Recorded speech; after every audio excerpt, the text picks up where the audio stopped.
Yo ho, fellow pirates! How are you all doing today? Good to see you all here. We are live today on both the YouTubes and the Twitch, and I think Twitch is more than an audiobook this time, where last time we didn't have anything in the actual images, but in the actual footage, but only audio. Now we are live on both again. So welcome back to Gaming with Bunny and Vikra M Gaming. Yo ho guys, MD9, yo, how are you all doing? Good to see you here. Even Slideshow is here. Slideshow, did you get convinced to click on the stream because of the stream title? Tell me, did that help? Because yes, today there's news. There's been a lot of news, and we are going to be talking about that. I did, yeah. But it's not clickbait. It's not clickbait because there has been a lot of news. It's like about an hour ago on the general Discord, the community manager, we better know as Avery, has posted a very elaborate captain's log. Bold claim, Bob. Bold claim. It's news. I haven't said it's good news. I haven't said it's good news. I've said it's news. You're saying it's a bold claim, but I haven't said it's good news or bad news. We're going to be talking about it today together. So, I think it's big enough news for us to go into almost from the beginning, right? MD9 sounds like a lot of great stuff. I haven't read everything, but I think some of the things really are good stuff. Actually good stuff. So, let's see what we can do. Where is it? Let me get to it. All of these channels, all of these things. Why can I never find anything that I want to find?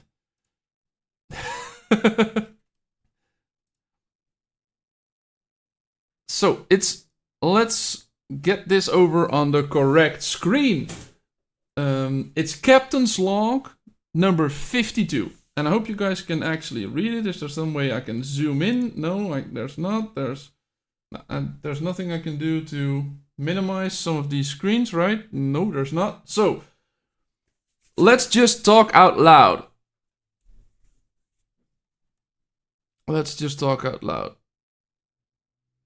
Sorry. What's happening? No, thank you. Yeah, there we go. Avery. Captain's Log number 52. Ahoy, Captain. Ahoy, Avery. After the recent update, we've received a great deal of feedback from our beloved players. Instead of responding to each suggestion individually, in today's Captain Log, we are going to share our plans for the upcoming changes and updates as a general response. We believe you'll find the answers to your questions in the following content.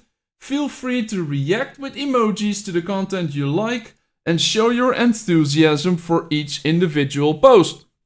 So, if you're on the general server and you're reading through all of these and you like or you don't, you agree with me or you don't, let them know with some extra of the emojis. First topic is more rewards. We're always going to be happy when the topic is more rewards, right? Morning German Mamba, how are you doing? We are just starting to read through the Captain's Log because there's some exciting news. So 1.1 new season activity rewards, including Seafarer permits, which are the season transfer tickets, Astral Essence, which are for the new Radiance system, and Sharp Throwing Knives, which are for the new heroes, There will be a new activity system to encourage daily engagement in each season. By signing into the season, you will be rewarded with precious items such as Astral Essence, Starlight Gravel, which combines trinkets, legendary trinkets, throwing knives, and season-exclusive hero badges. So there's going to be a new activity system. Let's see. Like a new activity system, I presume that has to do with this. Is a speculation. This is purely speculation what I'm doing. I don't know anything more than you guys do. I'm reading it and then I'm speculating what it could mean. So new activity system that might include this. You know, this is only giving some wood, some iron, and then that's all. So yeah, 1.1 definitely looks exciting. There's more messages. Oh, they translated it into French. 1.2 better rewards for Black Sail Expedition, including Seafarer permits and Astral Essence. To encourage engagements, captains who participate in the Black Sail Expedition will be given a certain amount of seafaring permit. There will be more rewards for both winning and participating teams, which means that all members, regardless of the outcome, I like this, regardless of the outcome, will receive a certain amount of Astral Essence. Again, Astral Essence for the new Radiance system. I am a little on the fence about seafaring permits. Just giving seafaring permits to everyone, I don't know if that's a good thing. You know, I think that you should be able to get seafaring permits, but you should also, if you don't want to transfer, if I never want to transfer my server 57, I'm getting seafarer permits that I have no use for. If they would give me some form of currency where I can either buy seafaring permits, or I can choose to get an extra conch, get an extra speed up or something. I think that would be a better system, because if I'm not ever going to transfer off of my server, the seafaring permits are actually a useless one. But for people that want to transfer, this is of course a very good thing. So I am excited about that. Thumbs up on that, thumbs up on the other one. The Undead Revenge event optimized. More Echo Conches, speed up items, and emeralds will be available. With more HP, which is also something that really is a good thing, the ghost chips will be more challenging, but the rewards for total damage in the Undead Revenge event will even be more attractive. I think that they need to improve the scaling of the HP. Because I've played in Season 1, and in Season 1 there are multiple ghost chips at some point, and it literally takes 20 minutes to get rid of all of the ghost chips. So, that HP, that's fine. But, in Season 4, which I'm on right now, we can see in like 45 minutes, that if I am not at a ghost chip in 15-20 seconds, they're all dead. They need more HP, because I will not be able to get to those. So maybe make them 10 times as strong. Increasing their HP is not doing anything. As long as they're not increasing the damage or anything, it's just going to take a little longer, which means more people will get the 8 chests that you're getting from it. So yeah, this should scale with season. And especially with strength. It does help people win toxic and dead servers. Not every reward is useful for everyone. I know, but that's what I'm saying. Give them a currency where they can choose to get seafaring permits or choose to get another reward. And in that case, everyone who's on the toxic servers or on a server that they want to transfer out of, they can all get the seafaring permits. But someone who's happy with the server that they're on, they can still get the things that they're doing. So yeah, that's my opinion. Could be other for different people, and if you're not, and if someone else thinks different, please let me know. Please let me know, because I'm not on a toxic server. I have no interest in transferring myself. It's not a dead server. I'm not on. I don't have the same experience as you might have. But so let's get to the next one. I agree with this one. Should scale to season though. S4 gang rate improvement, offering star astral essence. So the more challenging gang rates will require better teamwork and tactics, completing the challenges, and you'll have completing the challenges, and you'll have a chance to get astral essence. Weird sentence.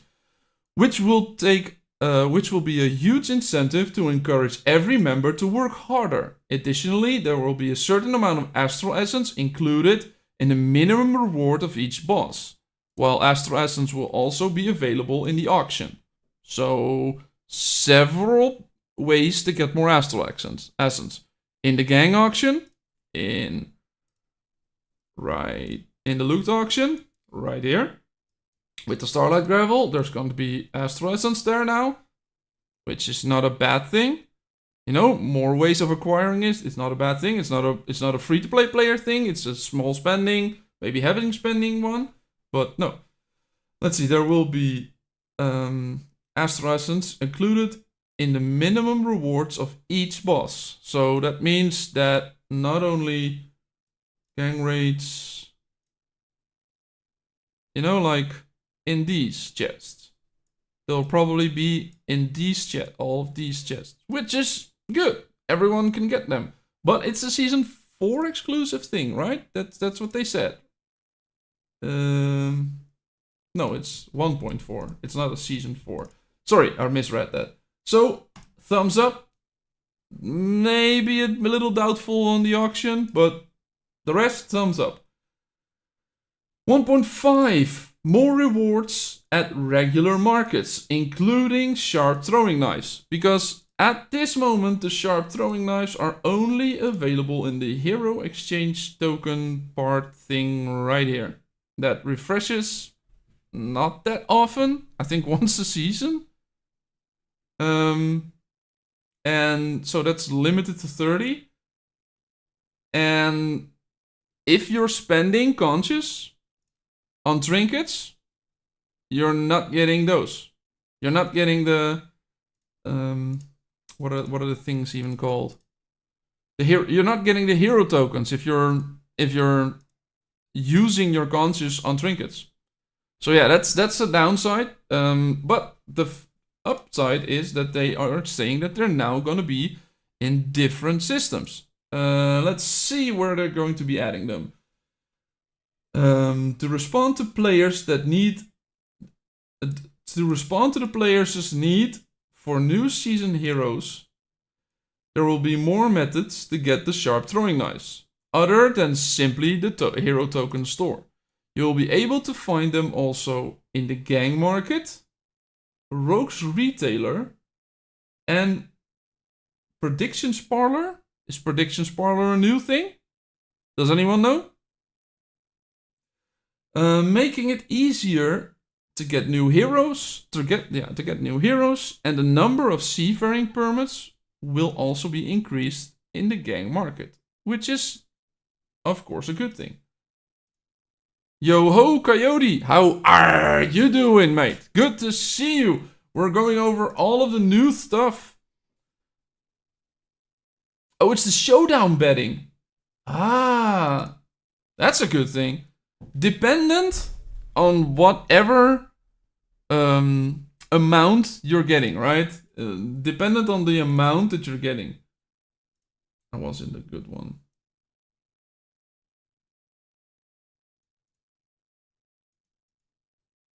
Yeah, it's called the parlor, not the prediction parlor. That's why I was confused. Data dump from FunPlus. Whoop whoop. Yeah. Data dump.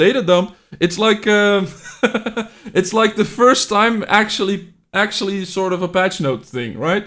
Maybe not a first time, but at least you're getting something. In the prediction parlor, you can get a wanted captains list for 300,000 points.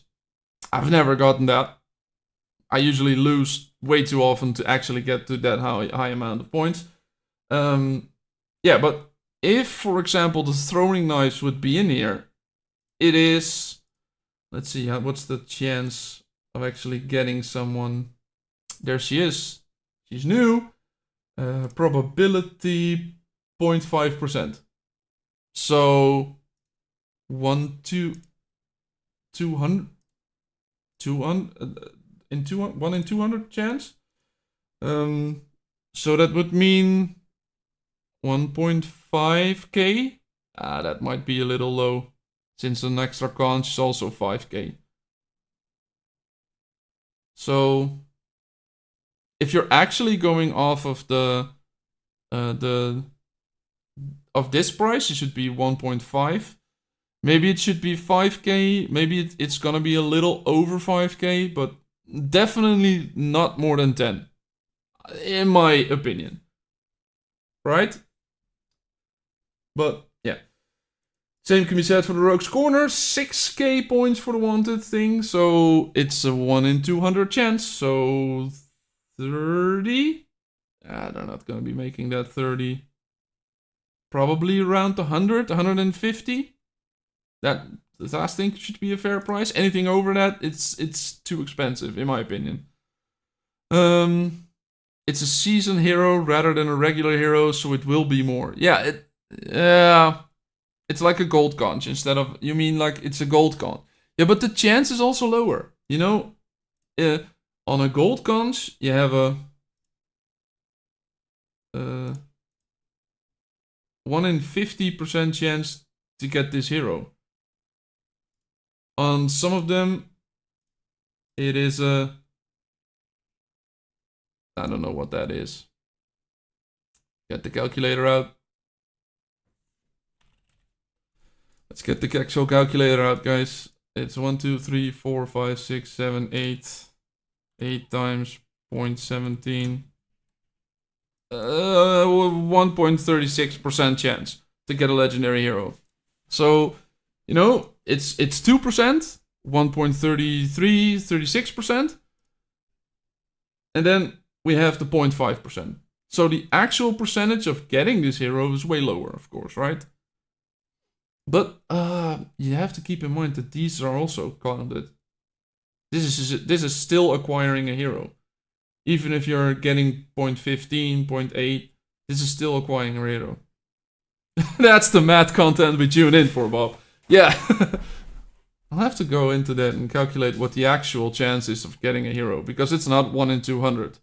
Because if you do it 200 times, you're also getting this 3 times, you're going to get this 5 times, which is already more than a hero. Right? So yeah. It's not a 1 in 200 chance. But that's probably some video content and not a stream content. Because I need to do the actual calculations. So yeah, it's a good thing that they're joining those. Then there are some feature changes. Preparations for server merch. And not merch as in buy my special shirt, but merch as in we're going to be combining servers.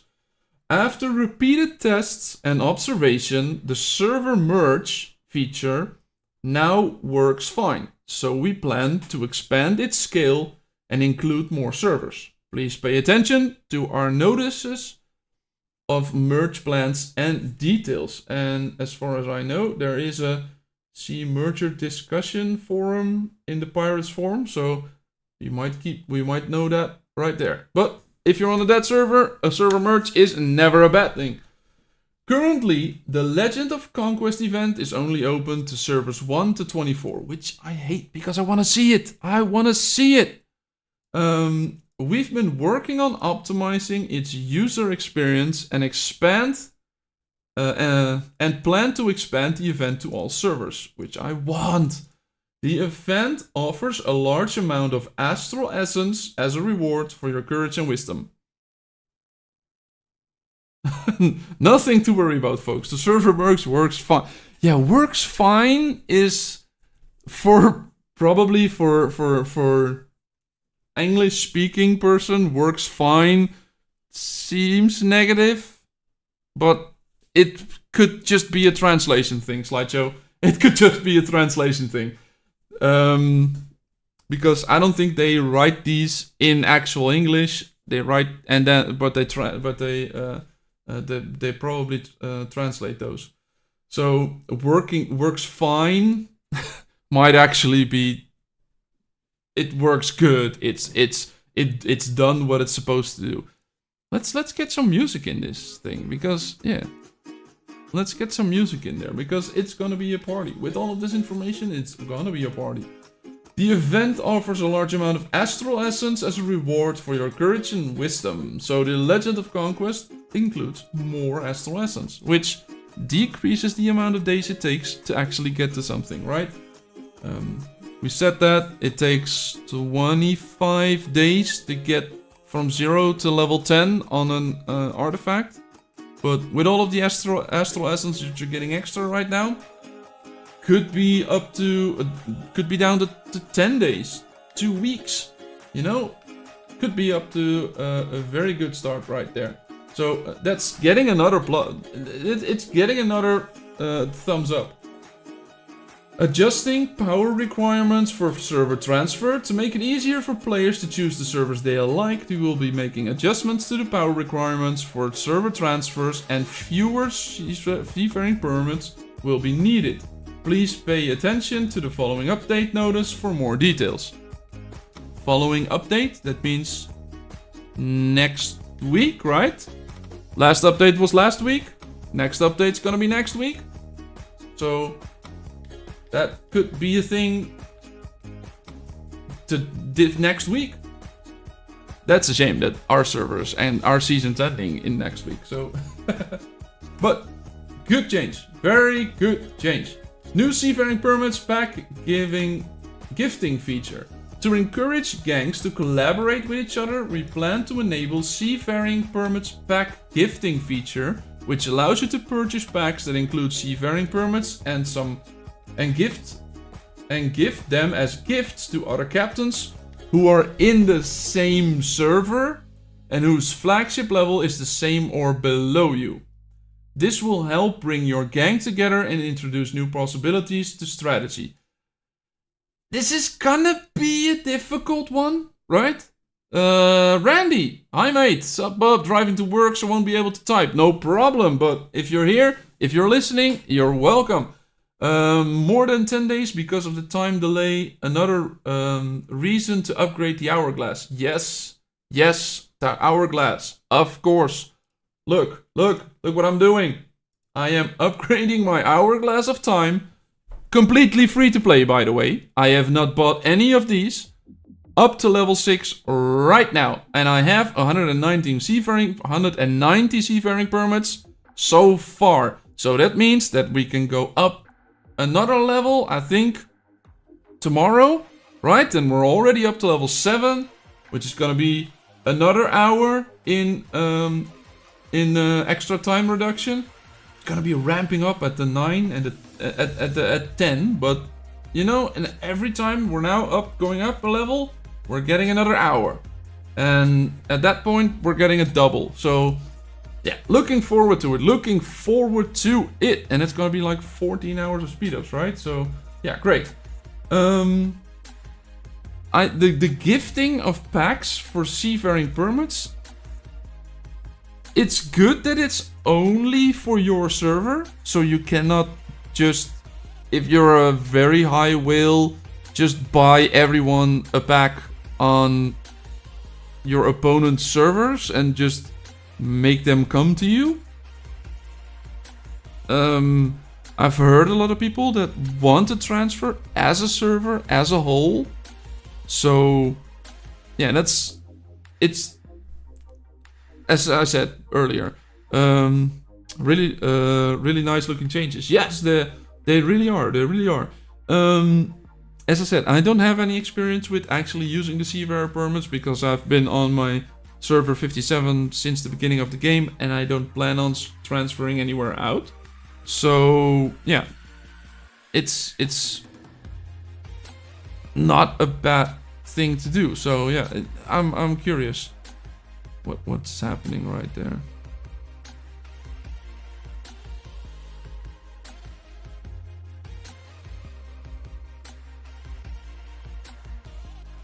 No, we're done. So, next one. So good change. Again, a thumbs up, a thumbs up. The in-game chat optimization. The in-game chat system will be optimized to provide better communication experience, which is always a good thing. There will also be new emoji stickers which can be obtained in different events to add more fun to the chatting. So you can now obtain emojis and stickers as long as they're not actually asking money for it. I'm okay with it, but I'm not gonna be I probably won't be using them.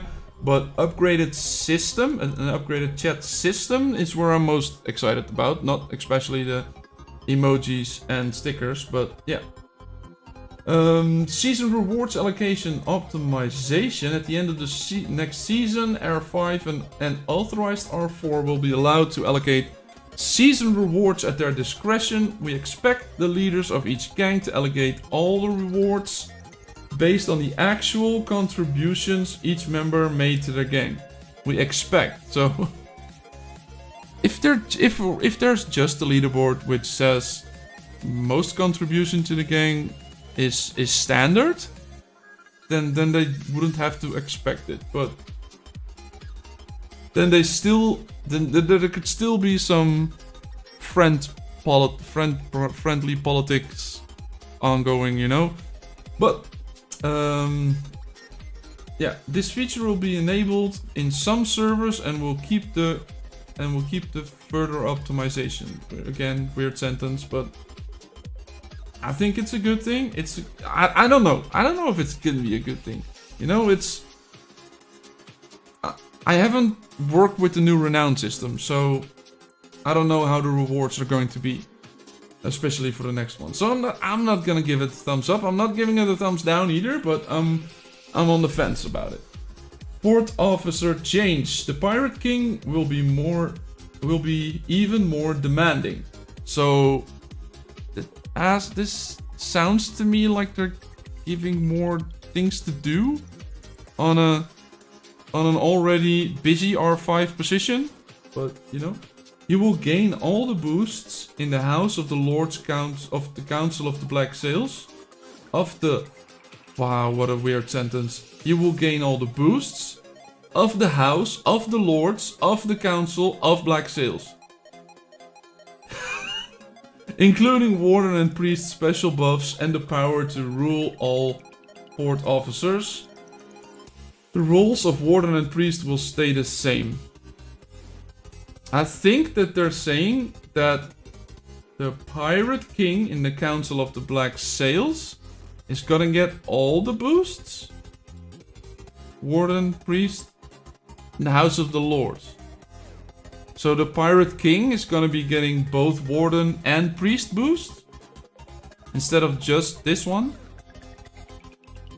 Because House of the Lords, that's it specifically said that. So not the House of the Commons and not the block list, but the House of the Lords only. So only the top row. Be more demanding? I don't know what they're demanding in that case. There will be more... It will be more beneficial. Oh, also... Look. I am now a gang leader.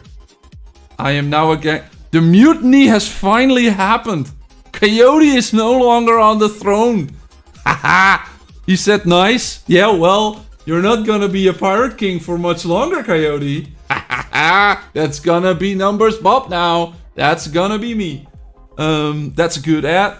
When I was R5, I would have rather had the stargazing reduction. Yeah, and now you would get the stargazing reduction and the... What's the other one on the left? I don't know what the other one. I am still king. Yes! But only for an extra couple of days, right? Congrats. Congrats to Coyote. Bob just got some real work. Are you congratulating Coyote because he's won in this? No. I'm a temporary R5. I'm not gonna be staying that for very long, but it was worth mentioning. So pirate officer change, yeah, only good for R5s, which is only a small percentage of the players. So yeah, it's a minuscule thing, but yeah. As a modern day pirate, we expect you to master the skill of auto fishing. We're currently working on providing the auto fishing feature in the game. Please pay attention to our following update notice for how and when it works. Hi Bob, what's today's stream about? About all of the captain's log, about everything that's in here, Clash Clans. For now, we're starting that. Thanks, Slice, so I'll take it for 1 day before the end of S5. Oh, well, take it back. You're gonna have to ask for it back, Coyote. You're gonna have to ask for it, because I'm not gonna give it up. There's no technical way to get it back, right? I have to give it back. So you have to ask for it. So, an auto fishing system. I'm on two minds of this. I think it's a good thing to want to decrease the amount of time that you actually have to be on your phone. But an auto fishing system sounds to me... Bob will be begging you to take it back though, then. Auto fishing system sounds to me like, you know, the auto attacking system and auto trade system, where you have to go pay for it. And I would say that would be a bad thing. So if they're actually going to charge for it, no. Another way to decrease the amount of screen time needed, but just to give it less HP and to make a thing do a little more damage, and that sorry, and that would equal it out as well, right? It would get less screen time. Why we have to click? Why does it have to take 30 seconds to catch a fish when it could also be 10 seconds, right? For someone who hates the fishing game, I'll appreciate the auto. Yeah, but if they're gonna ask money for it, which it could be a thing. So yeah, I'm surprised, lol, if that captain's log brought something use. I didn't even look at it. I came here directly. You explained way better. Thank you. I suggest they should fix bugs rather than giving new content. Clash Clans, I agree, but look at it this way.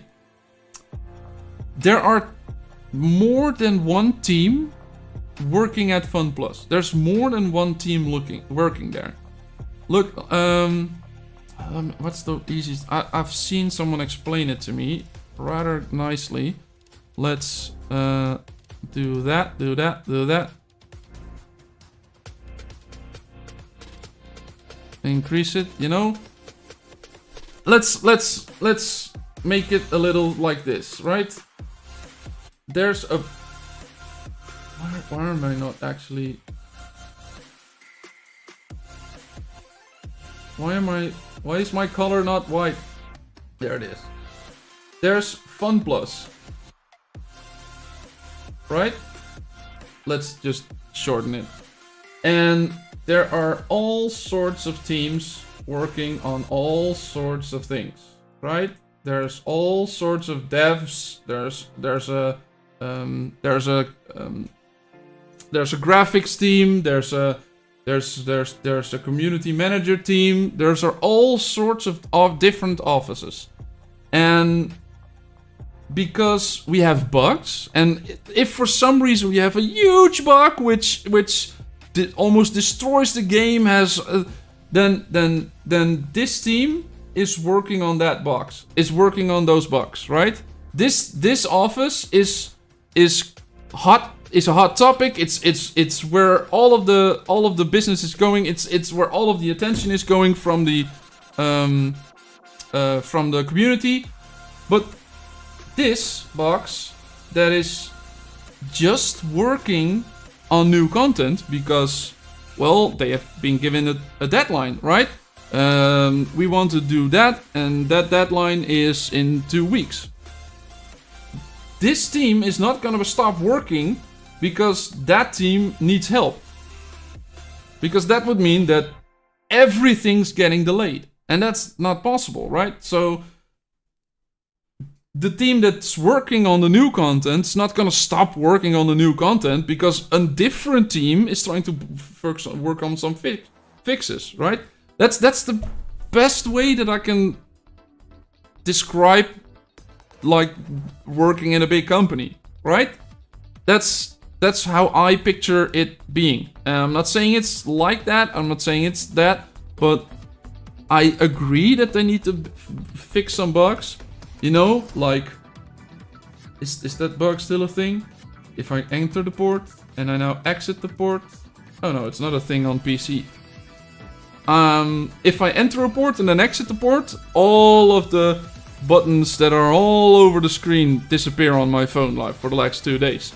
That's something that needs to be fixed, and you know, they're going to be fixing it. But that's a different team than the team that's working on new content. It will be worked in several big companies. Yeah, that's MD9. Is that I don't understand your message completely. Is that you agreeing with me or disagreeing with me? So yeah, let's get back to it. The insane common annoying bug is Rocky popping up after drowning. Oh. You mean after you get sunk? Yeah. Okay. Yeah, I get what you mean. But there are more bugs. There are more small things.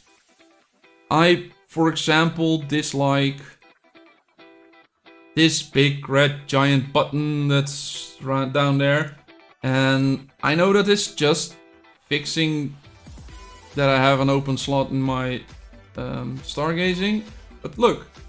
It's still there. It's now it's gone. But as soon as I end this hourglass of time enhancing, it's gonna be a green one and it's gonna be back. And then I'm saying, yeah, but I want to save up for the next one of the hourglass. I don't want to be doing another level 1, which it says I'm able to do another level 1. Yeah, I know, but I want to save up for the hourglass of time. Get rid of the button. It's in the middle of the screen. It's like gonna be extremely annoying while fighting. So yeah, that's what I'm saying. Those sort of things need to do. Yes, confirming what you said because you sounded not sure. Yeah, I own my own business, but it's not a multiple team business. It's just me. So if I need to go fix something because there's something broken, I need to go fix it. So as I said, that's how it works in different big companies.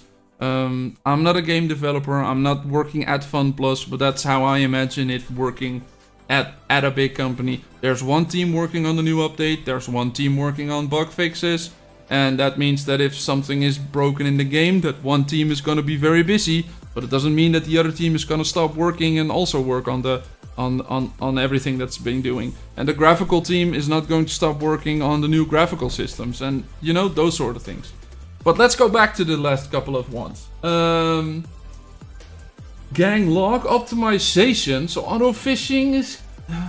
I'm gonna exclude myself from voting on it.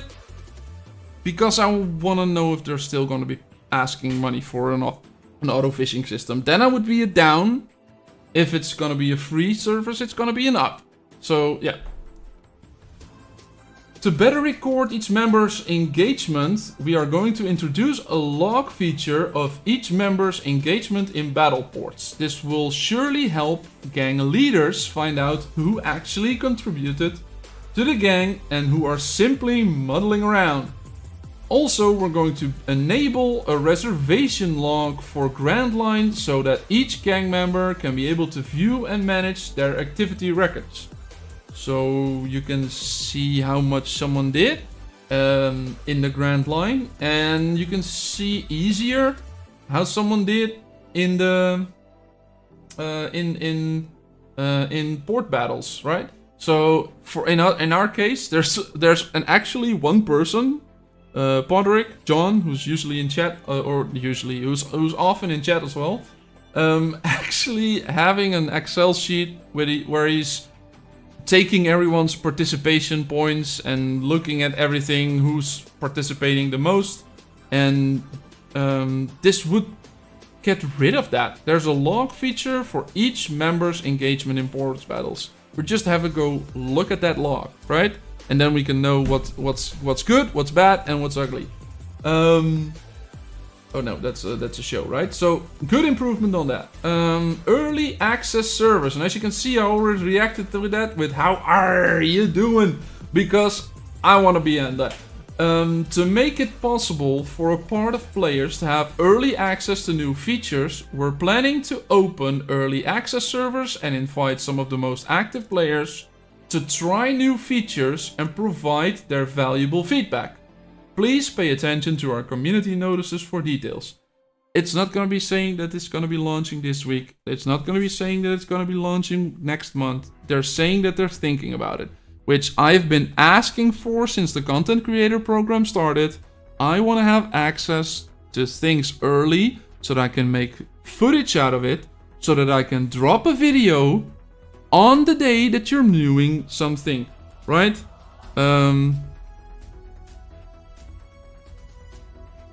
Yeah, 3.1 is really showing some growth. Kudos to FunPlus for that. Thank you, Slideshow. That is exactly what I'm trying to say. You know, if they want the content creators, and not just me, but also Stunna, also Randy, also all of the rest in the content creator team, to make a video out of something, and on the day it drops, then it can do. Because look, I have a the angling update has been 3 weeks. Was 3 weeks ago. Look what I'd have for my upcoming video on it. I have a complete set of data where I caught every fish. I recorded the kilograms, the score, the tier, and later on I also started recording the amount of coins. I recorded what if it was a common or an uncommon or a blue or a purple or a gold or legendary one. I tried to do all of that information. And why? Because I want to be giving you guys information. But it's taking me weeks to accumulate this information. So if I get early access, for example, with more of that, that's some NSFW content for nerds. Well, sorry, it's gone. I already clicked it. It's already gone. It's gonna be a flashbang for others, right? For the non-nerds. So yeah, it takes me weeks to prepare for that. So if I get early access, I'm not gonna be doing stuff. But yeah, I wanna be. Why am I getting?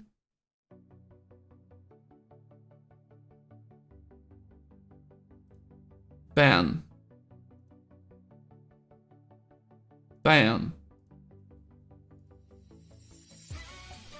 So many things on Twitch happening. Yeah, I love the fact that there are early access things. So yeah, definitely a thumbs up, a check mark, a heart, everything. They're giving everything from me. And of course the how are you doing. So you know it's me that did that, right? A new feature will be introduced to allow captains to switch among saved formations of heroes, ships and trinkets, so they can quickly change their battle configuration based on different combat needs.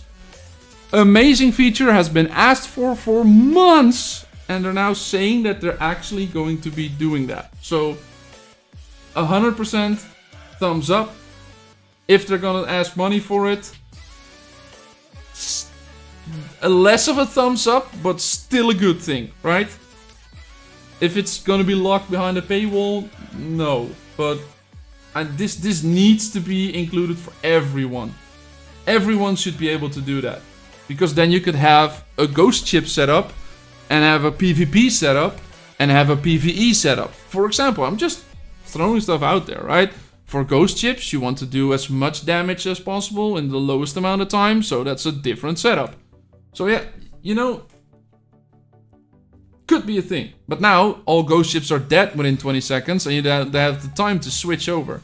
So yeah, Or the Looney says a counter whale setup. Yeah, if you're actually knowing that you're gonna be fighting a whale, countering a whale. You know, the anti-meta setup 4.1 that Randy did, right? If you don't know RTS Gaming or Randy, I can put his channel in the background. He's a fellow content creator from the content creator program. I think he's driving right now, so he doesn't have access to his channel. So I'll post it right there. He's a fellow content creator in the content creator team. He's posting a lot more videos than I am. Mainly, a lot of them on hero setups. So yeah, I'm focusing more on game mechanics. He's way more into the to the setups. Then there are ship part upgrades in the following updates. The ship arch Fury of the Storm and Sacred Guardian will be allowed for upgrading. You can level them by spending a certain amount of gang mints, but the level is no higher than the ship level cap for current season. That means that if you buy in the gang auction those new fancy... Where are they? Gang mint, there they are. Those new fancy Sacred Guardian ship arts. Now I could have 35 level ship arts. Next season, that's going to be 39. In season 3, that's 32. So that means that now you're getting level 32 in season 3. And then you can upgrade them to level 35. Which, if you don't know, is a 5% increase in their base stats. Dulani says Yamada across the board. Well, then you don't need that. But yeah, of course, it could be a good thing for whoever wants to do that. So yeah, let's go back. So definitely a good thing. The ship parts themselves are not just gonna be outdated because you bought them 3 seasons ago now. You know, that's a good thing. So what you bought, you don't have to buy again next season, which is a good thing, which I have asked for multiple times. So there's Fleet Rally. 5 members of the same gang will be allowed to form a small fleet, with one of them appointed as the commander, to sail and fight side by side. If you're saying counter whale setup, this is counter whale setup. The commander will have the right to change fleet formation, while the fleet will be given special bonus attributes. And this feature will only enhance tactical collaboration, but also improve teamwork. Which I don't agree with improved teamwork. It could be an enhanced tactical collaboration, yes, but also provide improved teamwork? Not really. It could be that, you know, Coyote is online, I'm not. He's yelling in Discord, come online. I'm just saying, okay, I'll just appoint you the commander of my ship as well, so you can fight with my ship as well. And then I go offline again. It doesn't... Does that actually improve teamwork? It improves for the people that actually are online. Perhaps the commander selects the target. Yeah, I agree, Slideshow. I agree, but then... but someone who's not online can just come online, appoint a commander, and then they go offline again. And... is that really teamwork, or is that just... my whale needs more help? Just saying. Wait until you see a fleet of 5 level 40 plus ships. What's the highest level now in season 5? Level 50? If you're seeing a fleet of 5 members, with one of them being the commander of 5 level 50 ships, that's gonna be... I have a question on that. In state of survival, you would all go under the whale. Yeah, so the whale's gonna be the commander. So he's taking the damage. He can tank the damage. Oh, that can also be a setup thing. That you're saying, they're like, I saved the setup specifically for being a commander because I'm gonna be taking damage. Full defense, full season specialization defense, all greens, all everything, all defensive heroes, ship art sets, all, you know, everything. And then like have 4 others that you're, or 4 others that you can, that are on your fleet and that do the damage. That can be an amazing strategic thing. And in that case, I agree with the strategic part, the tactical collaboration part. I'm in 2 minds on the improved teamwork, but a great thing. New escort feature. We are planning to make a major change to the merchant ship escort feature to make it more fun, which is always a good thing. Completing an escort will give you huge rewards. Their version of huge rewards might not be the same version of the player's huge rewards, but more rewards, always good. Right? So I completely agree. New collection feature. We are working on a new collection feature where players collect cards by completing season missions and exchanging whole sets of cards for amazing rewards. That will be our rewards for loyal players and part of the effort to make the game more interesting. However, we're still working on the details. Please stay tuned. Ooh, that's sounds to me like a little bit of the cards in the fishing system, but then for other things, they're still working out the details. So this is not gonna be a anytime soon thing. So we'll have to wait and see. And more off-game events to expand the joy and the joy of being a pirate. We're planning to release a series of H5 minigames and sign-in events to improve player interaction. These off-game events will be a good way to help players communicate with each other and also another method to explore the pirate world.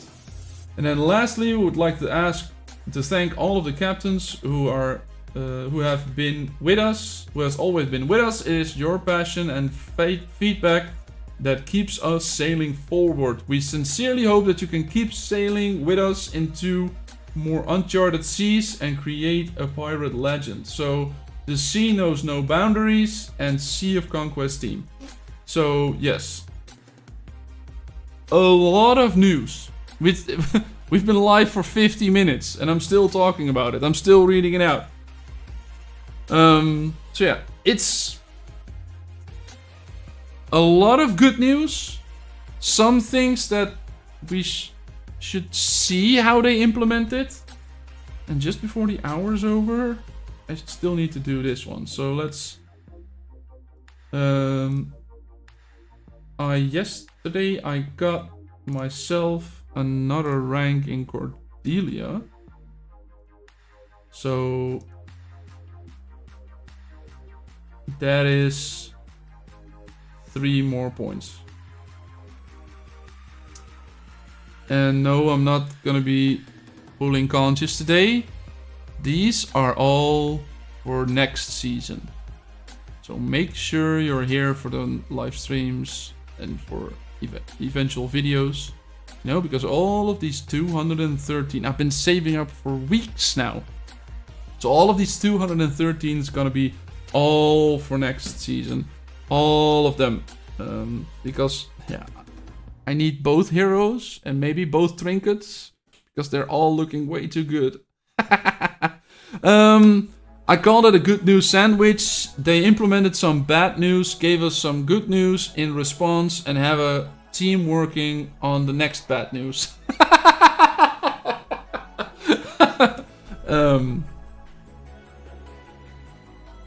What is some bad news? They implemented some bad news. You mean previous updates, right? Is that what you're saying?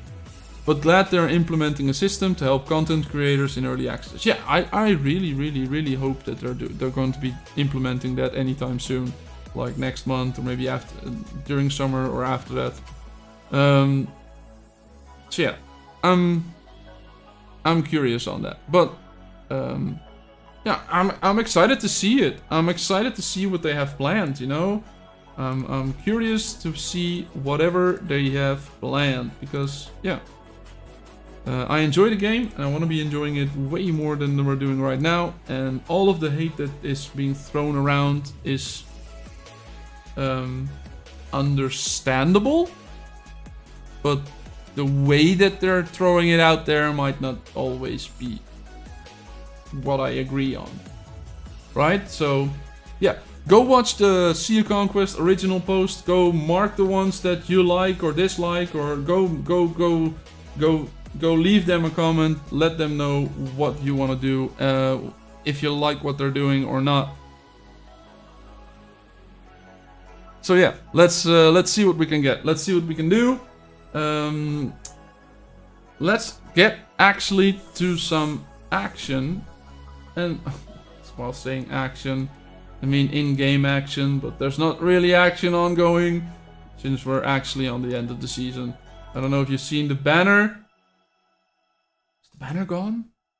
Is that constant banner finally gone? Is the constant banner finally gone? Because that would be a great thing. Yes, the constant banner of the sea is closing in that amount of hours. It's finally gone. Ah, that's some rest. I like that. Let's see. How did we score? You scored Bloodthirsty Mast in straights, so yeah, that's good. They had Bloodthirsty Skull in Rogue's Rumble. Angling Pass. Oh, I forgot to claim some rewards, apparently. And then I placed 16th in Straight Clash, which is good, it's good. Yes! And I placed 10th in Rogue's Rumble. That means 2 more conches. The next season pool. And then we were 6th in Pirate Legends. Yeah. But this is good. I've been working on that for the last 2 weeks. I somehow slipped up on this one because I was in top 10 at some point, but I think I lost 2 or 3 battles in the last 2 days. So yeah, that finally did it. But 10th in Rogue Rumble is amazing. Especially if you go look, I'm 41 in total power.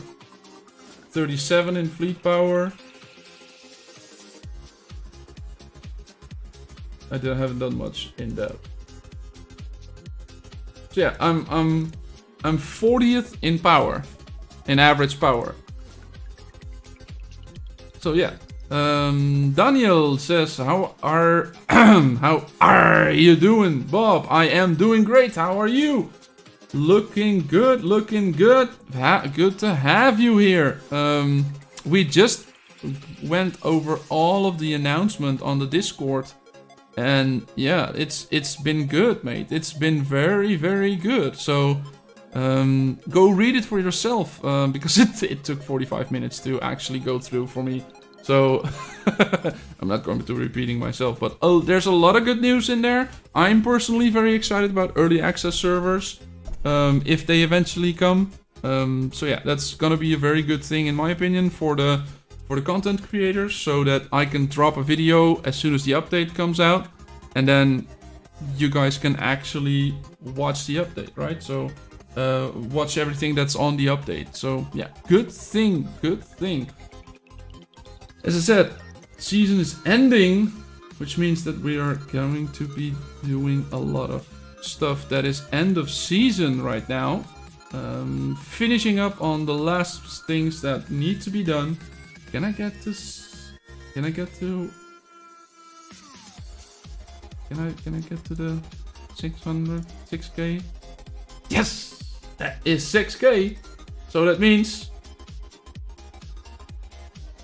another wanted captains list. Bam! Oh, no. Okay, well, so in this case I prioritize the wanted captains list over those, because I usually do them. But yeah, wanted captains list. There's like the...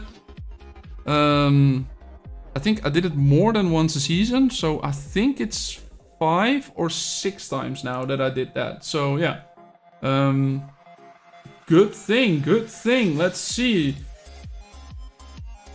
What were the heroes that are actually in that? Wanted.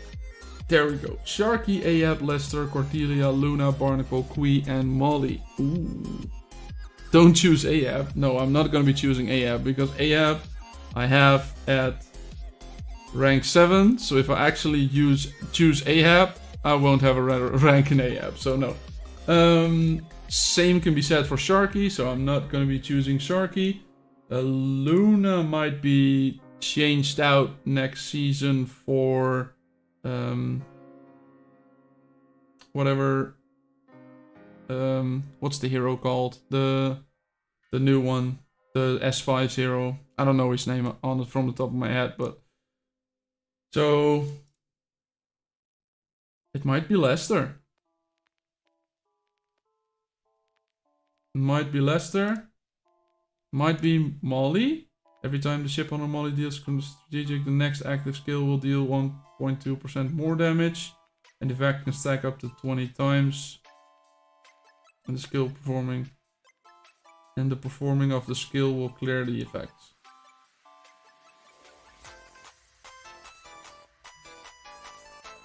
Is that actually good? I don't know. Are there people that have Molly? Is that actually the best skill to have for her? Usually the last one is like a game changer one, right?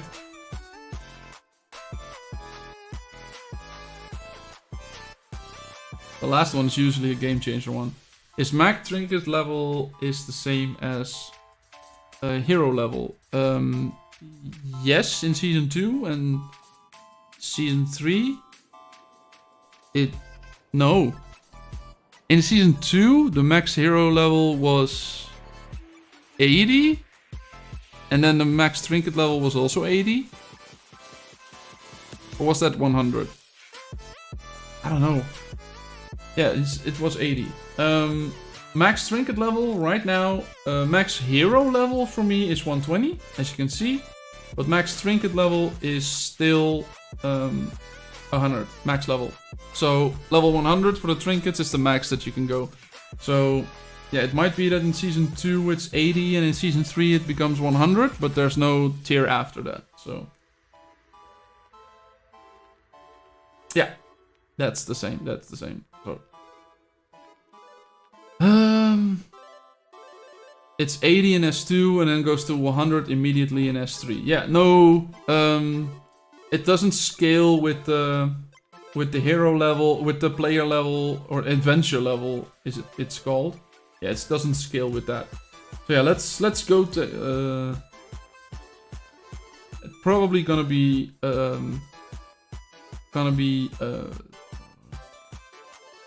I think Lester. I think Lester is gonna be the most useful one. I think. Or Molly. Lester or Molly. I still haven't decided.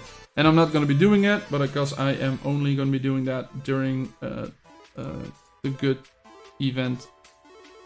Or did I miss that? I missed this one. I could have done that during the last event, but it's not gonna give me any more points. Then there's Part of the Sea, which is always a good one. It's good to get some extra conscious. This is completely free. The more conscious you spend, the more frames you're getting.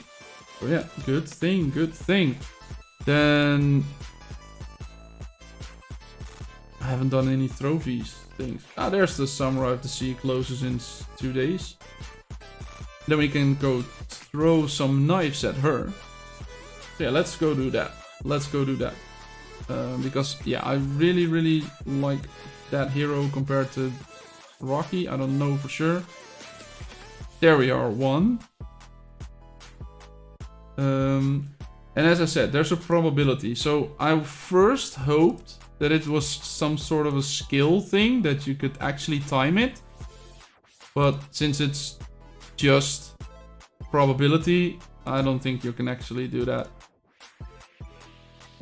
So let's see if we can throw some 2. That's not bad, that's not bad.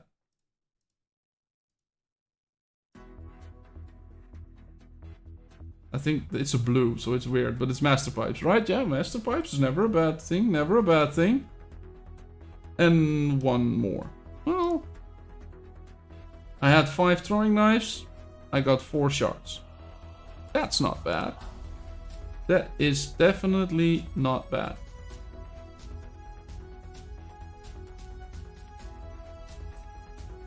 I'm curious, on average, with the probabilities that these things have,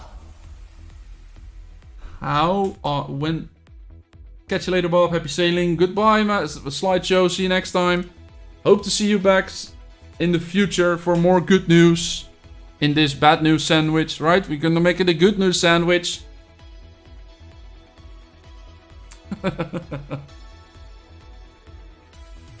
I'm almost curious to see if we can make another... Can we make another spreadsheet? I know you guys probably don't want to see me make spreadsheets, right? But...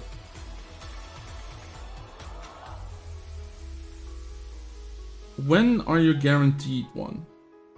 That's what I want to know. When are you guaranteed one?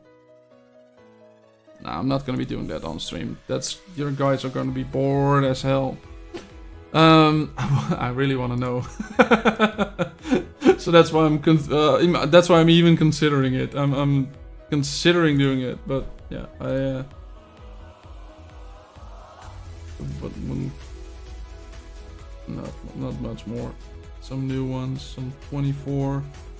Is there one that I can change out? What's the one? That's the one that I can do. No, I'm not actually reading those usually. So no, we can't even equip the other ones. That's a shame. It's not gonna last long anyway. Let's see, is there any place that we can actually get some trophies? How's things looking in... Ooh. This is looking good. Is there anyone near us? Someone else is going. This is the closest player we have. This is the closest way to try to TP. The teleport. So yeah, let's go to the other one. He's going to the top one. Let us go to the bottom one. And let's use some horns. I have enough. Ooh, I haven't done the hourglass. 3, done. And that's 4 hours instead of 2. So it's double. It's double since upgrading it. I can show you what I did for the Radiance system. Let's do another one. All enhancements. You can see I already maxed out my mirror. I did that completely free to play. I went from level 5 to level 6 right now, and I already almost have enough for level 7. And I went to level 1 on Stormhorn. This was because at level 1, you're getting another usage limit. So once I spent all of these ones that I got from the treasures, this will always have 2 instead of 1. So amazing, amazing. So that's what I wanted to do, especially for the Trading Monday that we did. What should I focus in S3? You mean it's S3 in general or S3 on the Radiance system specifically? Because to everyone, I would say mirror, hourglass. If you want to, a little Stormhorn, and then the rest of the ships. First your high DPS, and then your flagship, and then maybe the rest. First to level 5, then the rest. But yeah, that's sort of the shortcut of my video. In general, Daniel says, well, in general, there's gonna be a lot to focus on. I prefer Onimusha over Wanda in S3. I've not used Wanda in what she's doing. She's a rage regeneration and healing one. I have never seen her actually heal pretty good. Do not go for Wanda's Trinket. The Tooth Necklace. I would say skip that one. The Cross Spear Palace is a very good trinket to have for your Cutthroat ship. But also Whales and other people are putting them on all DPS ships. You know, they're putting them on the Orochi as well because of the high crit resistance, high crit thing. And also when the attack is wounded, when the target is wounded, the attack will be plus 15%. So yeah, that's what I'm saying. That's the main focus. It also increases cutthroat damage, but if you're putting them on the ships, it doesn't help that much. So yeah, if you're going for trinkets, the spear and only the spear, don't do the Tooth Necklace because the Tooth Necklace is useless, I would say. What it does is every 10 times there's rage restoration, it will do heal effect to 5 ships on the fleet and 35% of its attack, and that can go up to 65 of its attack, which 65% is an actually good increase, of course, but yeah.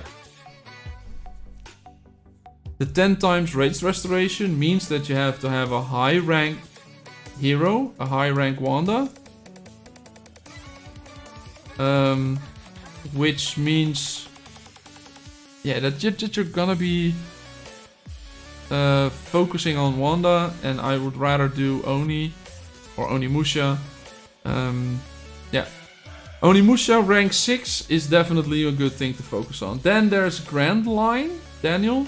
Grand Line is an event that I can't show you anymore, but it's on this page because our Grand Line ended. But it's on that page. I made a video about it. Maybe if you want to watch it, go watch that video, because that will give you a very good explanation about what the Grand Line can actually do for you. There's a lot of rewards in there. For example, blueprints for ships. There's gold trade items that since our our season ended. I can't show you anymore, but yeah, the gold trade items that were there, you can put them in every town that you have, that your gang owns. Doesn't matter, you can put them just anywhere. But it doesn't matter what level the port is, or how high your reputation is with that guild. If there's only a level 1 port, all of the other ones will of course be locked, but you will still be able to do the gold item, and instead of 400, 500, 600, 700, 900, the gold item is worth 1200 on purchase. So, and since all of the items scale based off their base attack, or hear me, on the base purchasing price, yeah, that's the main focus. I would say be careful, because there are multiple items, multiple of the same gold items in Grand Line, which means that if you have a gold item in this port and you have the same golden item in this port, and you go trade between them, you will lose millions and millions of gold. So if you're focusing on the gold trade item, make sure that you don't have a duplicate on it, because yeah, that's gonna be a difficult one. Ooh, black cat, black cat. Ah! I was too late with clicking. I wanted to hook him. I wanted to go hook him. Already done with the event. This should scale. On level on S1, that is a very difficult challenge to get to. But on S4, it's a very easy one.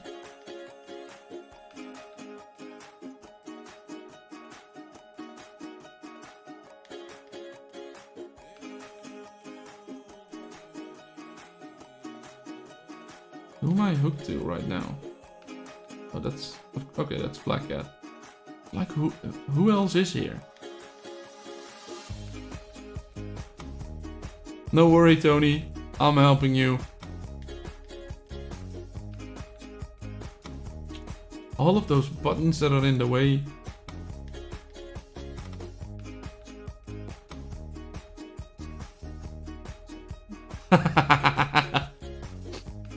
Tony's online. He replenished his sailors without going to port.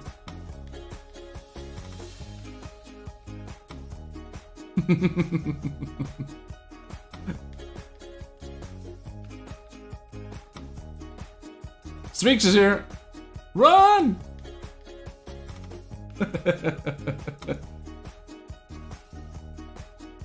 I think he's AFK. Alright, he's on another trade. Yeah, he's on another trade. Good to see, good to see. Let's get some of these trophies, mate. Come on.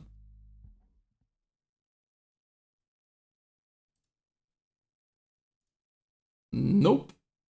No going into port. For you. Why is he so strong in Div? Oh, the thing just didn't update. Again! Buttons on the screen! Get rid of them! I need a battle mode where all of the buttons are just gone. Let's suggest that in the Discord. I think I already did. I already posted it.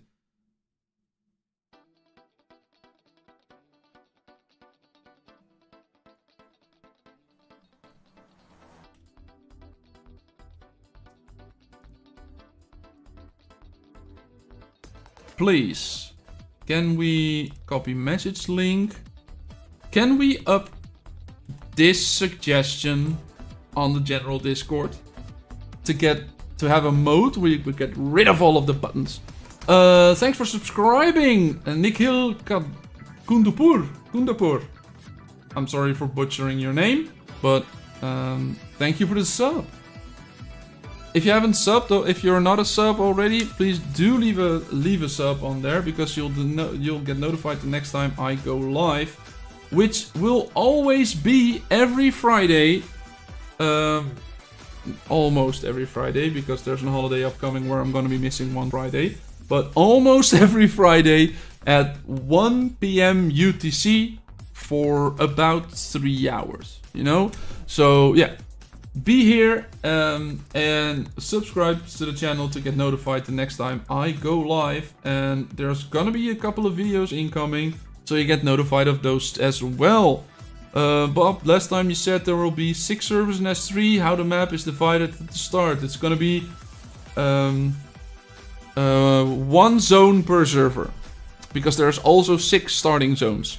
So just 1 zone per server, just almost the same as S2. But instead of every server having 2 zones, every server is going to be having 1 zone, Daniel. Nikhil Akundapur says, I have subbed before Nacha was unsubscribed. Ah, that's how it goes. Well, I don't know. I don't know either. I didn't do it. That's for sure. But welcome back then. Instead of welcome, I'm going to be saying welcome back. Good to have you back. I'm not gonna be doing that while they're attacking ships, right? That's just... Okay. We need to run. No. There we go. No. There we go. Streaks woke up. Of course, Streaks woke up. But I only lost 65,000 gold. Which is way less than like 800,000 gold I've been dropping previously.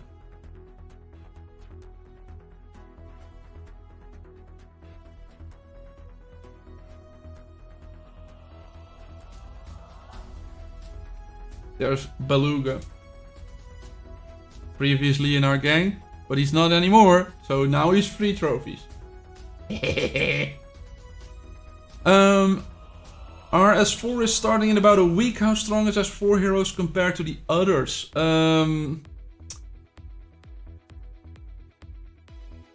I am using Shizuru, but not as a replacement for Sharky. Sharky was way too high level for high rank for me, and Shizuru becomes stronger the more basic attacks there is. So that means that she's good with Sharky and not as a replacement of Sharky. So yeah, this is what my Sajid is looking right now, and I can show you some battle reports to show you if it's actually how good it's actually doing. Let's see what we did to streaks. Streaks. We did not much here. A little bit there. The heroes didn't even trigger. The most of the heroes didn't even trigger. That's how fast the battle went. Let's see how we did compared to Beluga. That's way better. But as you can see, 9 million, 4 million, 8 million, 24 million. It's not the strongest ship. It's not the strongest hero either. It's not a game. Shizuru is not a game-changing hero. Maybe it's me, but yeah, it's not a game-changing hero. Bat King, hi. Dark Soul Vipers and Jakutsos, hi to you all. How are you doing? Good to see you in here.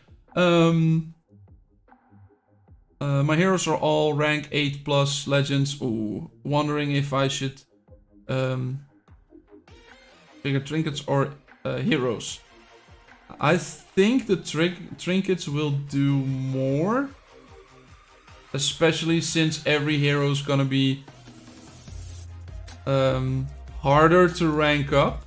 Since you need more than 50 shards for every hero, right?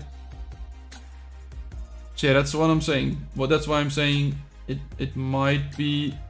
I don't know how your heroes or your trinkets are looking, but yeah, I've been focusing on a lot of trinket stuff. Especially in Season 2. If you're just starting Season 2, for example, trinkets are way overpowered in the amount that you're actually getting. I was able to hit up 2, maybe 3 levels, 4 levels sometimes if they have a bad setup. Just because I focused heavily on trinkets in Season 2. Do you know something about upcoming updates? Jakutsa, I don't know something about the update. We all can know something about the update right now. Because there has been a captain's log with big news. You can go to the captain's log on Discord. The captain's log 52.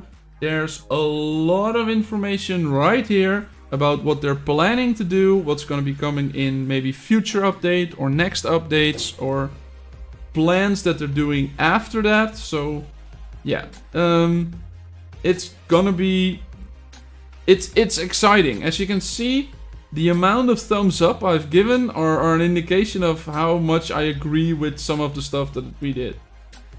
Who else did the how are you doing? Who else did the how are you doing? I'm curious. Extremo did how are you doing as well. So yeah, that's what we know about the upcomings. Yeah, in Season 2, trinkets are overpowered. Really overpowered. The trinkets are always overpowered, but if you heavily focus on Season 2 on getting the trinkets, it will give you way more power than focusing on the hero's will. And with that, you can actually hit up compared to other people. But on the other hand, once you go to the next part, on the next season, Season 3, Season 4, people are able to catch up. So yes, they're overpowered. The seasons are very overpowered, but yeah, the trinkets are very overpowered. That's what I want to say. But people are catching up on the later ones. So yeah, that's mainly the thing. I'm 26, sometimes I can sink a 27 or a 28 easily. Yeah, Daniel, I had the same thing. Exactly at 26, I maxed every single cabin out at 26 because I wanted to know how much the shipbuilder studies was actually worth it. So I maxed out every single cabin that I had on 26. And that took a while. So I was down a couple of levels compared to the people I usually was fighting. And I was because I invested so heavily in trinkets. I think all of my purple trinkets went to all of my purple conches went to trinkets in season 2, which would probably be 300-400 or something like that, something crazy like that. At that point, I was at 26 and I was able to beat everyone except the level 31s plus because they had the extra ship. So yeah, that's mainly the thing. German Wamba says the new renown system is unfair to the top gangs that not have their prime time at 2 UTC. Yeah, I've heard you say that. I don't have any experience on it because I don't know. We had a conversation in DM, right, about that and about. Well, I'm not going to be pulling up the DMs with you, but we had a conversation on Discord in DMs. I think we did, right? Or was that with someone else? No, it might have been with someone else. Might have been with someone named Black Mamba. Maybe I'm confused. But yeah, about the personal the renown system. So yeah, that's it. I know that is a concern, but I think more renown can be won with trophies and trading that can be lost. Oh, well, it was you. That can be lost with the declaration system, right? I know that you're true in the fact that it always being at 2 UTC is a bad thing. But not all servers are at 2 UTC on reset. Some of them are at 10 PM. No, that's 10 PM mine time. I think, yeah, that's 10 PM, midnight for me. Or 10 AM. I've seen 10 AM servers. So yeah, it's not always gonna be the same time zone. So it might be unfair for you at this point, but might be more fair for you next season. I don't have the renown system, so I can't really discuss it because I haven't experienced it myself. Which is why I want the early access servers. So I can actually have access to some of these features. For us was just 2 UTC. Yeah, I know, but I've seen servers that have different reset times than 2 UTC. That's what I said. My 440 server that I played on an S1 a couple of weeks, that reset on 10 AM in the morning, and later in the season that changed around to 10 PM. So yeah, that's it's different. And yes, gather at least. Yes, it has. You can compete by capturing just more ports and holding them for more. And trophies is a big thing. So in S2, it's better to use all shells on trinkets or to unlock all hero abilities. No, hero trinkets. Trinkets are in S2, trinkets definitely, 100%. All purple should be trinkets.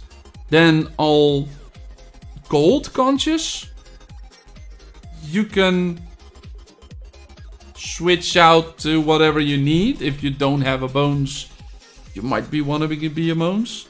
Bob, be a moderator.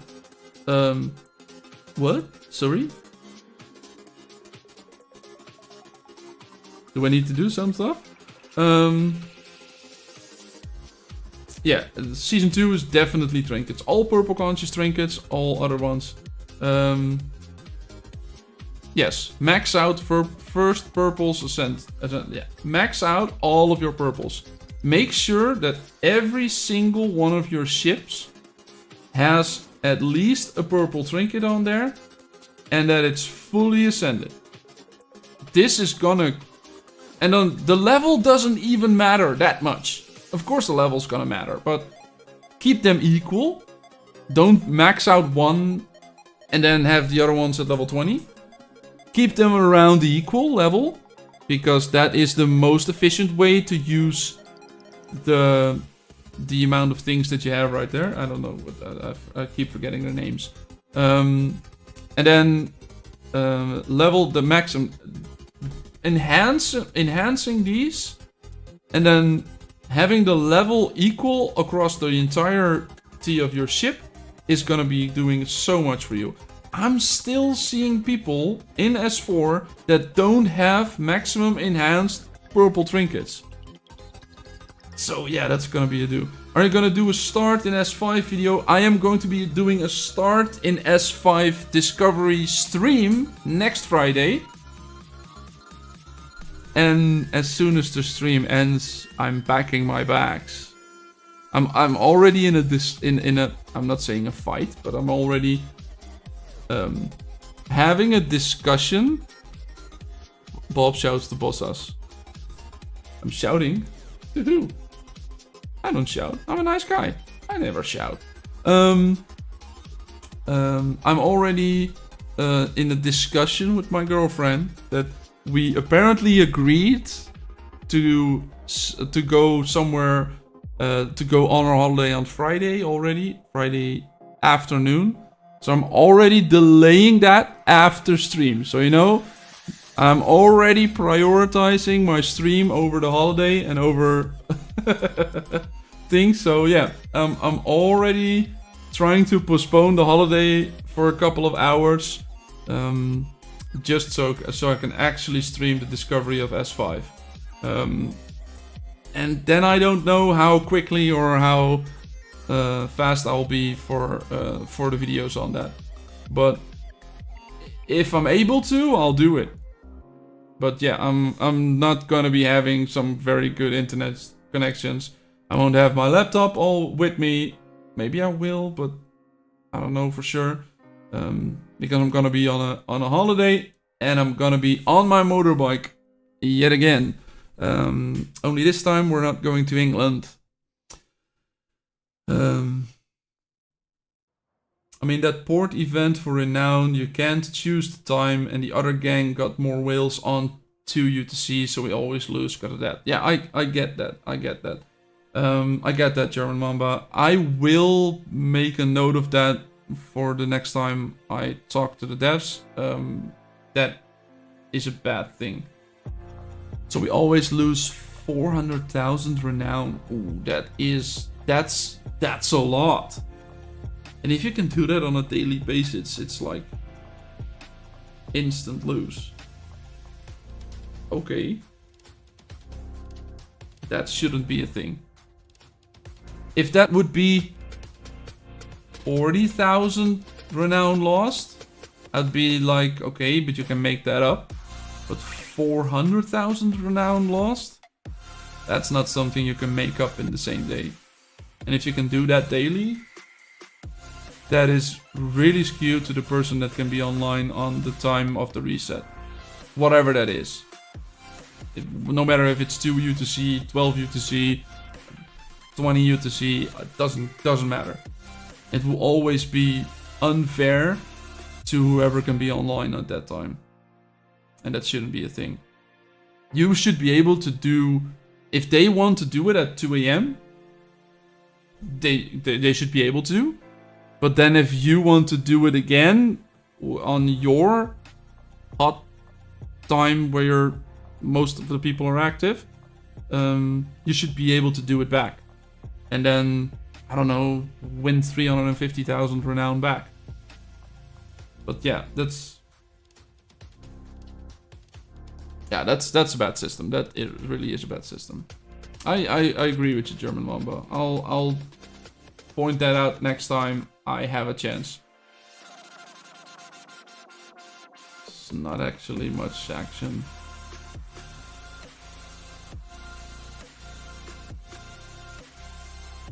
And I missed. I was too late.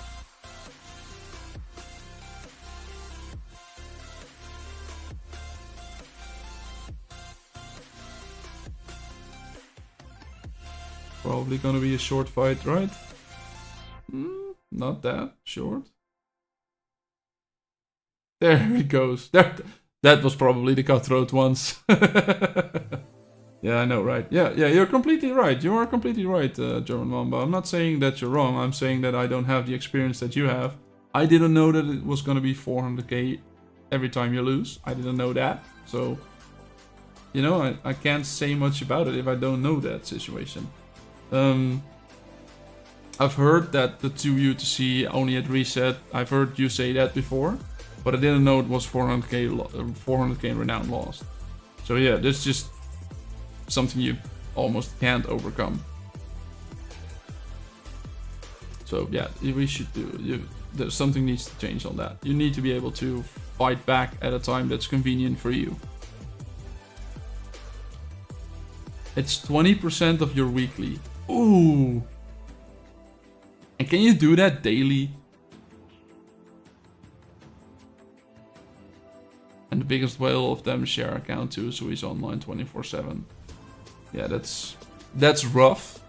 It's against TOS, but you can't really do anything about it other than report it.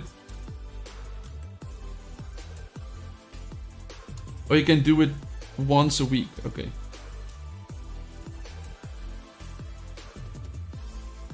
Yeah, 400k, that's like 20% of the... If it's 20% of your weekly, then that is insane, that amount. Okay, so it's not... You're not able to do that daily, but it's once a week. Well, at least it's something.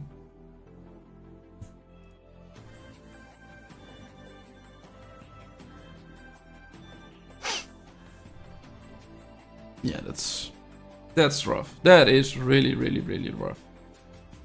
Okay, let's get on to another topic again, because I did a setup stream last week, and I've gotten so many setups from people that I now want to be doing that more often. So there is a thread on the general Discord. If you want to send your setup, I can always look at it, but I already have a couple of setups right there, so I might not get to your setup, but at least I'll do it maybe next time. So let's post the chance in the link in Discord.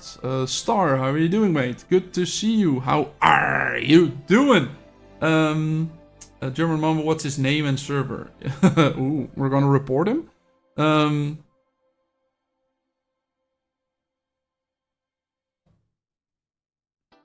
Yeah, I've had reports about the system previously, and it wasn't. No one actually did anything about it, so that's why I'm saying it should be reported. It's not always going to be reported. Server 328. Okay. Let's get to this to the setups. Let's give people a timestamp, so if they're not actually here, we can they can look back at it. Well, let's see what we got. We got a level 41 player. Ooh, strong. Which has Ahab, OB, Magnus with an extra seat for Armstrong, aka Agnes. Actually, a rudder there is good. I dislike the rudder on flagships because it's not constant aggro, but it, of course you can have it, but I like the aggro, the constant aggro of a shield more than I like the aggro of the 30% of the time for the rudder. But what ship parts did he have? Oh, it didn't list the ship parts, but this has full Fury of the Storm set, full heroes, level 112, Ricky as an extra one. Yeah, this is the best thing you can do.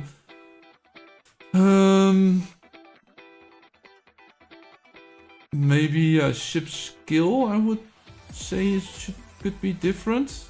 What's the one that I have? Fleet Surrenderer? And I think he has another one, right? I think he has... Let's get to unique skills. No, he probably has Fleet Surrenderer as well. No, yes. This looks weird. I think he has this one. I think this one is the actual ship skill. Oh, that doesn't have ship skills. We can't look. No, this one is the ships. Now that one is the ultimate. Okay, that's just weird. That's a UI thing. I don't know what ultimate he has, but I think if it's this one, then record the highest cutthroat damage in the last 10 seconds and do it again every 10 seconds, which is of course probably gonna be Oni or the other cutthroat hero, Oni or Bones. There's Wanda on there. I don't know if Wanda would be the best thing on this ship because Wanda helps out the entire fleet.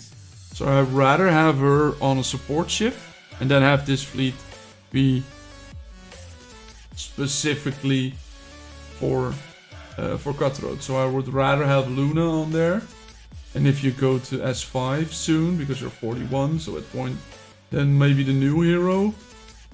But yeah, that's the thing I'm saying. You have a combined Stormbringer.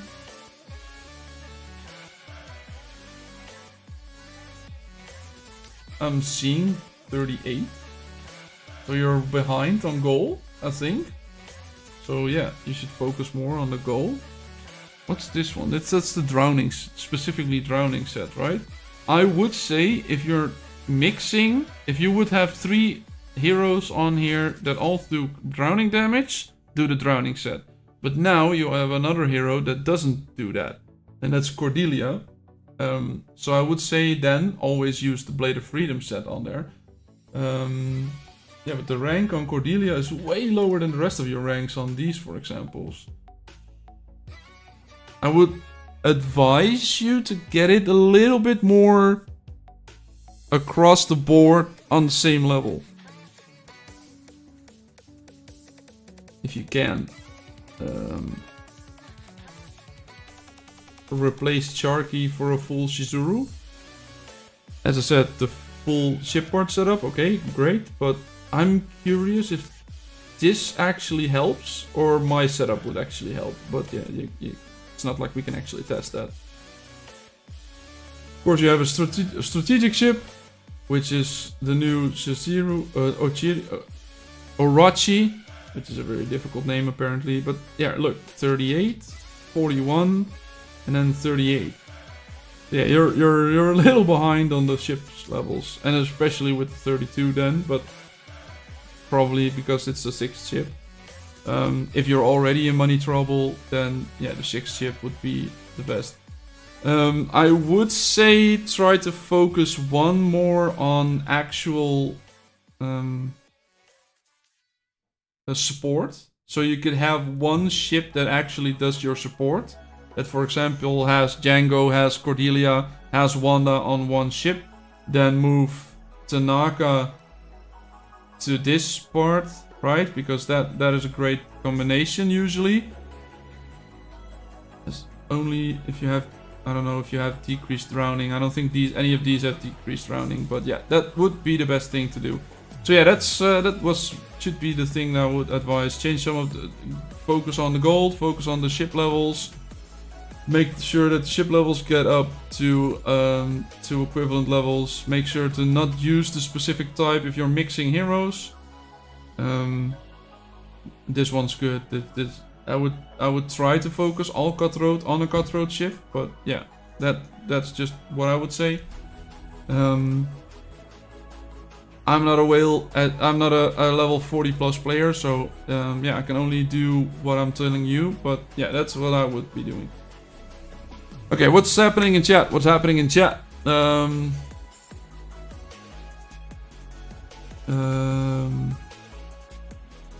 mean, if it was a normal will, it wouldn't be a problem, but he has 102 million power and almost 1 billion trophies, and we're on season 3, lol. Oh, that's the thing. Oh, I thought it's the same as we fourth one. There are some big whales online 24/7, 2 of them. Yeah, that's bad. Like if it's a normal whale, it's cool, but if it's a kraken with 24/7, it's difficult to fight without other whales. Yeah, completely. Sweet subs numbers, Bob. So I'm saying hi, Sweets. How are you doing? Good to see you here. If you are given completely new heroes and ships, would you? How do you figure out what the best combination? My ships does random amount of damage according to the report. Well, if I'm looking at my report, most of the time, the amount of damage is gonna be my cutthroat ship, because I've heavily focused on that. As you can see, it has 250,000 attack. I have the extra slot unlocked. I have Bones, Onimusha, and Luna on there with a good legendary trinkets, level 80 in that case, level 83 in that case. And even level 100 on the golden guns, on the Demise Proclamation. Even have it level 60 Lion's Heart for the trinket that I put on Barnacle right there. So this is gonna be a beast. I have the full setup on there of Fury and the Storm. So that's 20% extra attack, 10% extra damage, and reduce opponent's armor. So yeah, this is an insane ship, which would mean that it should have most of the damage most of the time. But then there's also the strategic ship that usually does a lot of damage. But from time to time, and let me see if I can actually find one that has it. I'm not gonna be showing streaks because that's not gonna be. Did Black Cat have that? No, Black Cat doesn't. Look, now you can see my Warhammer is doing way less damage.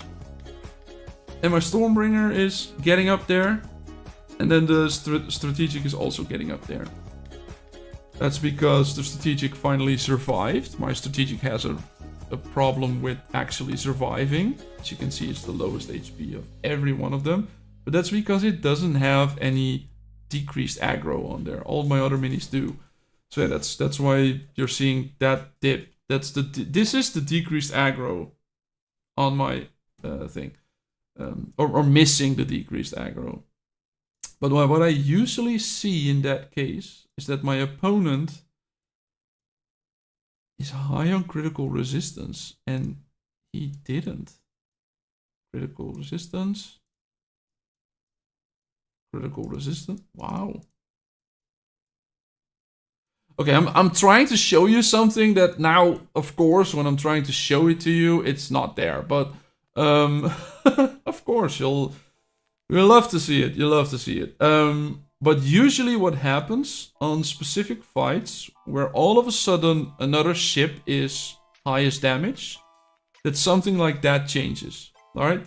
So, for example, my Cutthroat ship is not doing the most damage anymore. Why? Because the critical resistance is fairly high from one opponent to another. If you don't have high crit rate, then one battle you could have a lot of crit hits, and the other battle would be fairly low on the crit hits. And that would be very dependent on the battle. So I agree that my ship's doing a random amount of damage according to the report.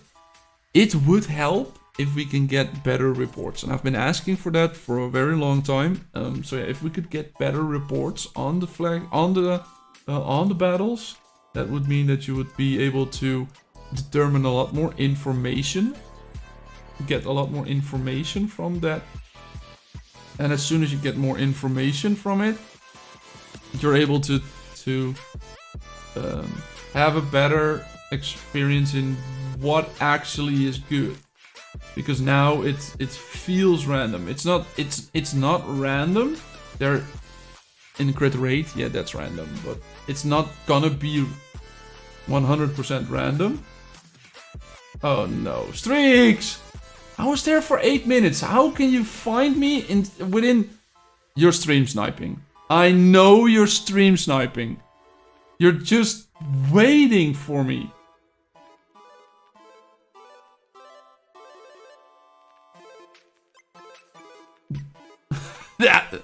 You're stream sniping, mate. And that's why you don't do any battle on stream.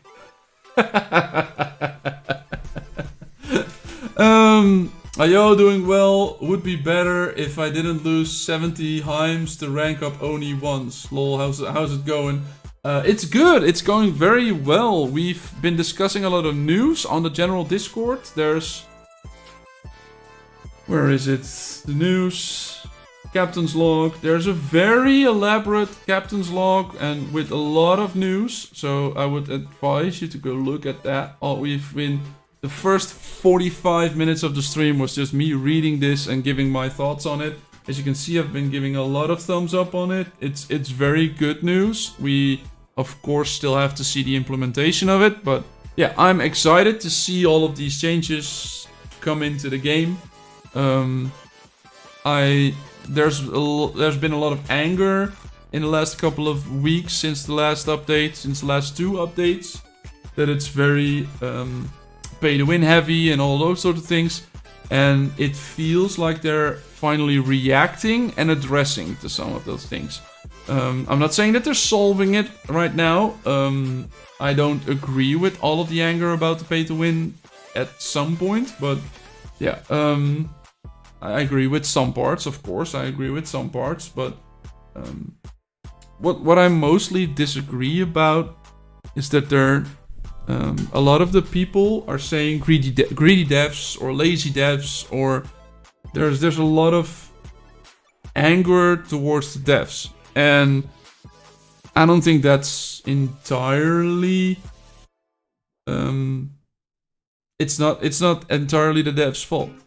You know, there's one person who has been giving the assignment, you know, we want to have an angling system, or we want to improve the fishing system. There's a team working on it. It might not even be one person. There's a team working on that, and they have a deadline, and they work towards that. And then there's probably another team. Did you show your free-to-play account already? Yeah, no, Bad King, because I haven't played on that since actually in the last 2 weeks. So I log in to see sometimes what's going on, or if I'm actually looking at the renown system or something that I don't have myself, but I'm not actually I'm not actually playing on there anymore. I don't have the time. It's extremely busy in real life with my work, so my main account and my YouTube channel would all suffer if I would to play more on the 440 account. So yeah, I just don't have the time. So yeah, I'm sort of I sort of dropped out on that part. So I'm sorry for everyone who wanted to play with me more, or wanted to start stream sniping me on the 440 server. Maybe I'll do it again in the future, but I just didn't have the time to do it in the last 2 weeks. Yeah, but back what I wanted to say, the developers. There's a team working on one part, there's a team working on another part. There's one team that's fixing bugs, there's another team that's working on the graphics, there's another team that's working on all those sort of things. But I don't think that people that are designing the events are all also deciding what the price is gonna be. You know, they're not deciding what's the price of the pack. That's probably a different person than the one that's developing the theme. So I just want to say the negativity doesn't help. Of course, if you're angry about something, or if you dislike something, you should be able to address that 100%, but try to do it in a constructive way. If you're just yelling greedy devs, the developer that worked on a system, for example, if the developer that worked on the artifact enhancement and all of the other enhancements, he might be very proud of this system. You know? He might be very proud of the system. And then he goes on to the general Discord, and the only thing he reads is greedy dev, greedy dev, greedy dev, greedy dev, greedy dev, lazy dev, whatever. That doesn't help. I hope you can all agree with me that it. I hope that you can all agree with me that it's extra content, and it's extra content, and it should be good, and extra content will always be good. JZone TV, hi JZone, how are you doing? It's extra content, and extra content should not be available to everyone on day one. That includes whales. It should take us a couple of weeks, a couple of months, a couple of seasons to get this new thing up to max. It should take us that long. Because if we don't, that means that if we want an update and we immediately want everything that's in that new update, that next week or next month we already are bored with the update. So that means that we need new updates. That means that they need to keep adding. You know, we shouldn't have all of the things on day one. That includes the whales. So I think it's good that we say, well, thank you for doing this update. I like some of these parts. I dislike some of these parts. And maybe try to fix them in these parts. Maybe make sure that the whales don't have maxed out ships with with 2 new navigators on there. Have everything unlocked on day one. Make sure that they are limited as well. Let them work for it for a month. Not just pull out their wallet. You can pay for it, and then they'll always be faster. The whales don't have everything yet either. Okay, that's what I'm saying. That's good. That's good, because I've somewhere saw a screenshot with 5 chips without 2 navigators. But that could be a test thing, right? So that's what I'm saying. I thought that they were all able to get it on day one. So yeah, that's what we need to be focusing on. Everyone can get it. There is a path for free-to-play players. And as long as there is a path for free-to-play players, I don't think it's a bad thing. I know that we all want the new stuff on day one, but me included. But I'm not going to be paying for it in that amount that the Kraken is. And then a lot of the anger is about the new ship skins, which I don't disagree on. That these stats are way overpowered, especially if someone just bought this one. 5% sailing speed, you know. This is what it's getting, and then they're also getting this one. I don't think that should be a thing, you know, but yeah, the person who made it shouldn't be discouraged, you know. There's a graphic designer out there at FunPlus at his desk thinking he made an awesome ship. Look at the graphics. It's awesome, right? And the only thing he's reading on the general Discord is how bad the ship skins are. It's not motivating him to do a good job next time. We want them to be motivated. So that means that we want them to actually feel like that we're glad that they're doing some stuff. That doesn't mean that we have to be enthusiastic about everything, but it does mean that we could give feedback where it's needed, but also give compliments where they're deserved. right? And that's what I'm trying to say. I'm curious if you guys agree with me or not. But generally, the internet is just like, I'm mad about this. I want to have this changed right now, today. I want to be paid in full. I want to be compensated for my anger. I want to have everything that is in the new update on day one. And that's generally what I'm reading on the general Discord. And that's just not how the world works. I know you want to be playing a game and you want to have everything on lock, but that's just not possible. And of course, the person who pays more for the game will get more, which isn't a bad thing, in my opinion, but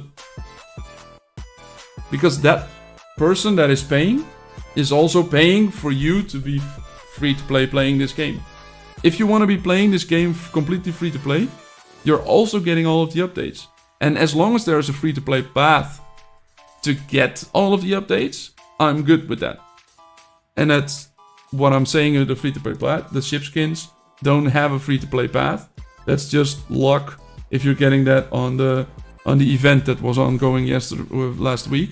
You have a 0.2% chance to get it, right? A 1 in 500 chance to actually get it. So if you're a free-to-play player, there's still a path. There's not a path, but there's luck to it, that you could still have a 1 in 500 chance that you were able to get that ship skin. But otherwise, you will just have to pay for it. And that's just like, I don't like that system. I dislike that. There's no free-to-play path to get that. But I do like this fact that they're trying to do some stuff with making ship skins. There's no shot a single person got that ship skin for free. If you're looking at the stats, there is a 0.2% chance. Everyone got one free draw on that thing. And it says it has a 0.2% chance every time it drops. If I believe the information that I'm getting, there should be a couple people that have gotten that ship skin for free. I'm not saying that I haven't seen those messages on Discord. Look what I got completely for free.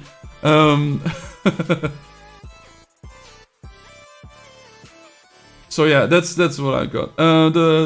Yes, there is a path for free to play. The Pirate Legend is sick and free and awesome. If you do it right, you can get the 100 Astral Essence every day. And that is what I'm trying to do. This is what I was able to do with 100 Astral Essence. Ignore this one. I paid for this one to make the video that I did. But all of the other ones, the maxed out mirror, the level 6 hourglass, the level 1 stormhorn, all of those are completely free to play. What do you got for free, Bob? What? Myself? I'm not getting anything more than you guys. I'm getting some extra conscious for the videos that I'm making, but I'm not getting anything for free. I'm not getting anything for free. Love.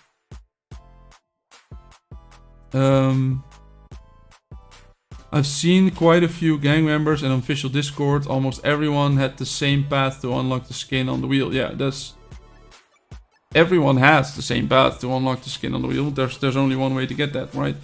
There will always be a pay to win in free games unless there's tens or hundreds of thousands of people. Devs have to make money too.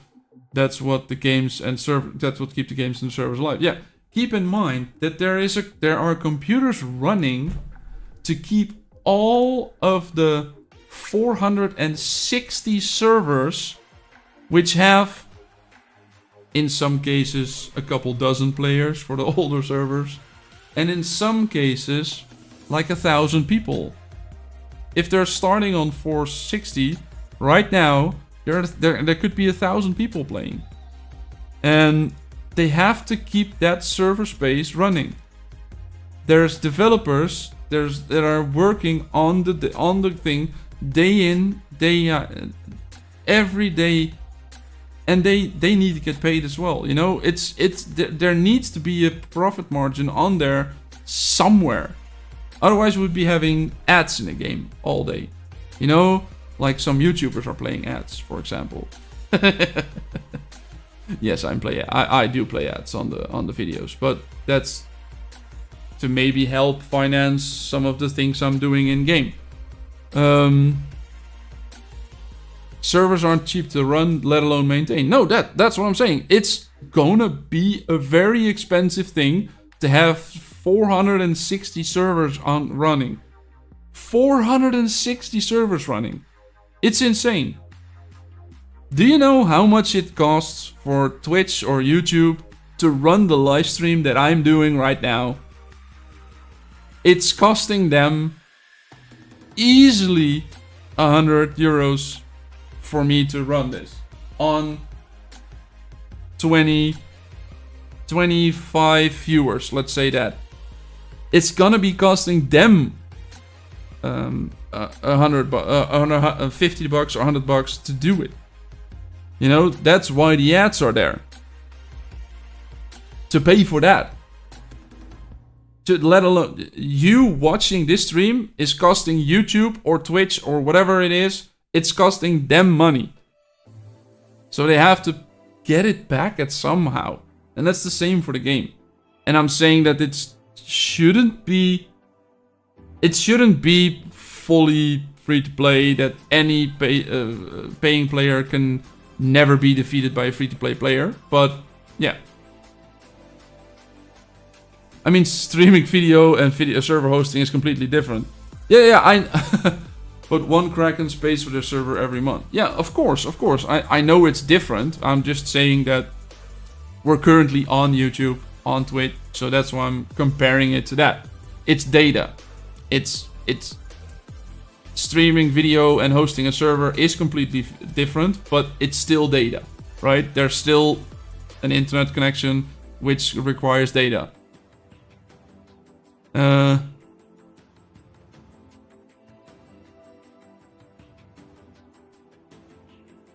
What's saying? J-Zone is saying, is it good to max out your ship level first or stay at level you want and max all the cabins? It's getting harder. It takes weeks for 34 and up. Yeah, I'm having the same problem. At some point people were saying, well, you almost level up once every other week for your flagship. Yeah, I'm not doing that anymore. I did recently go up a level, but I think last week, but the time before that was like 4 weeks before that. So yeah, it's taking a while. You don't need any of the food regeneration cabins anymore. J-Zone. They changed some stuff, and from now on you don't need any of these anymore. There are no prerequisite to other cabins anymore. So you can just stop doing them, you know, because how much eggs do you actually need? Do you need more 100% extra eggs production? Do you need more eggs? You know, because how many do I have already? Look, if I go to the where is it? There. It's not even fitting on the screen. That's the amount of eggs that I got. Do I need more eggs? Of course I don't. Why would I upgrade that thing? Why would I upgrade that cabin? I don't need more eggs. You know? So why would I continue to upgrade the chicken coop? No. So that's no prerequisite anymore. So you can leave all of those. Then most other ones, the liaison's office is a timer help. That is the most useless one. But the liaison office is still a prerequisite for, I think it was the stargazing right now. Yeah, the liaison's office. So, yeah. You can leave out all of those. You can leave out all of these. And also the distillery. There are no prerequisites to those anymore. So, yeah. You can leave out all of those. But all of the other ones still need to do. So that is saving time, in my opinion. But Not as much as you think. I do think that they're giving more lately in speed-ups than they have given prior. I don't know if you guys are having the same feeling. But the event that we just had with the keys, and then donating the keys to get rewards, it was pretty easy to get the keys. It was pretty easy to get a lot of keys every day. And then the chest on the bottom gave 30 minutes of stargazing and 30 minutes of construction speedups. And I think I got that 40 times? 50? Maybe even 60 times? That is a lot of speedups. That is a lot of speedups. Those power that given gives when you upgrade, do they mean anything? No, Nikhil, no, they don't. They do not mean anything. We call that fake power. Just like if you have a hero and you're putting a trinket on there, and the hero is not on the ship. Look, 55,000 power, 55,000 power. I'm adding power to this top screen, but not actually to your fleet. So that's what I'm saying, it's fake power. Everything that increases this, but doesn't increase this, is fake power. Probably $500 worth of speed-ups over the course of the month. Yeah, that's what I'm saying. That event gave so many speed-ups. The biggest speed-ups is macking your hourglass and the astral essence, and it's an insane amount of speed-ups once max. Oh yeah, what you said. You're saying about speed-ups. Yeah, the hourglass. Yes, definitely. That's why I am doing it. I am on the fence about the smuggling warrant, because I want to know if it's toggleable. Because I don't want to have 0 smuggling warrants all of the time. Because I want to use my smuggling warrants on the points where training frenzy is ongoing in Pirate Legends. Then I want to be using them. So yeah, that's what I'm worried about. That level 10 isn't toggleable. But I have to find someone who already has it to know that for sure. It feels like they're speeding up the path to bring players closer together so they can ultimately not cause the wait times at the end of the season. Yeah. Because this server that I'm on, 57, has had to wait 2 extra weeks for our season to end to match up with another server group.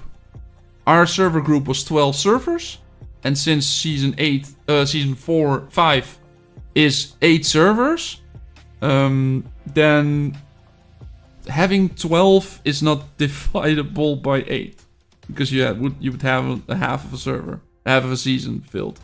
So you have to fix that somehow. So our bracket was 12 servers. And we had to wait 2 extra weeks for the next 12 servers bracket. So now we're at 24. So now it's dividable by 8 again. So now we can finally get to the next server. But yeah, what you're saying is completely right. But the last 2 weeks have been very, very boring. Extremely boring. Stamina, spend. Let's go do these. So yeah, that's been extremely boring. Every single person should be maxing hourglass. Hold on, I have it. Let me check if it's toggleable. Ooh! That would be great. That would be great to know. Because I don't want to have 0 smuggle warrants all of the time. That would mean that I would...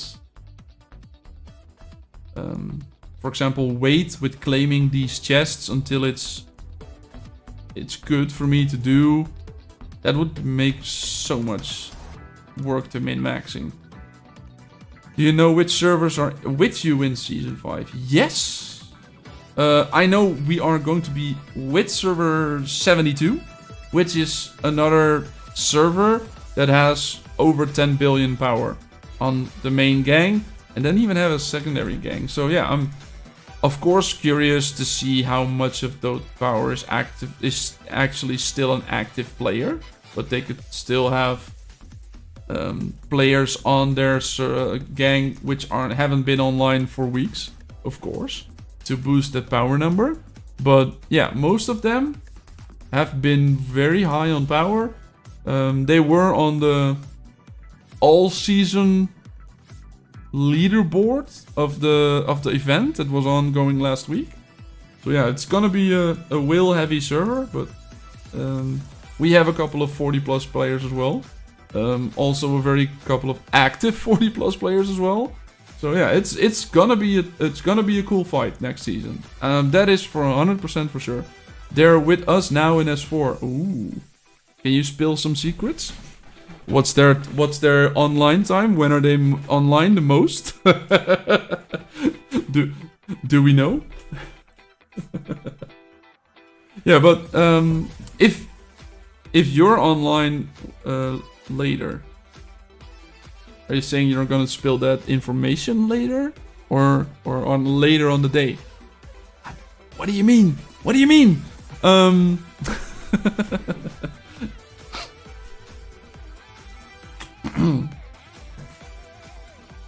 So yeah, let's just see what we can do. But if they're with you on S5, we might even be in the same season, Batking. It might be. I'm kidding, not in public. Oh, not in public. Oh, okay. I have shared my ships in Discord. Is it possible to review it? Yeah, sure.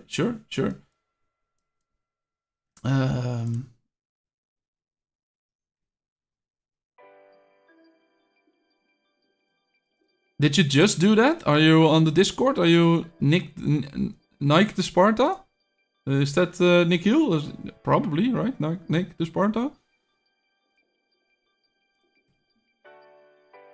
Sure, we can start to review those. Yes, okay, great. You're on server 65. I know the numbers, but not from the top of my head, so I hope not. You hope you're not on the same server as us? I am almost offended.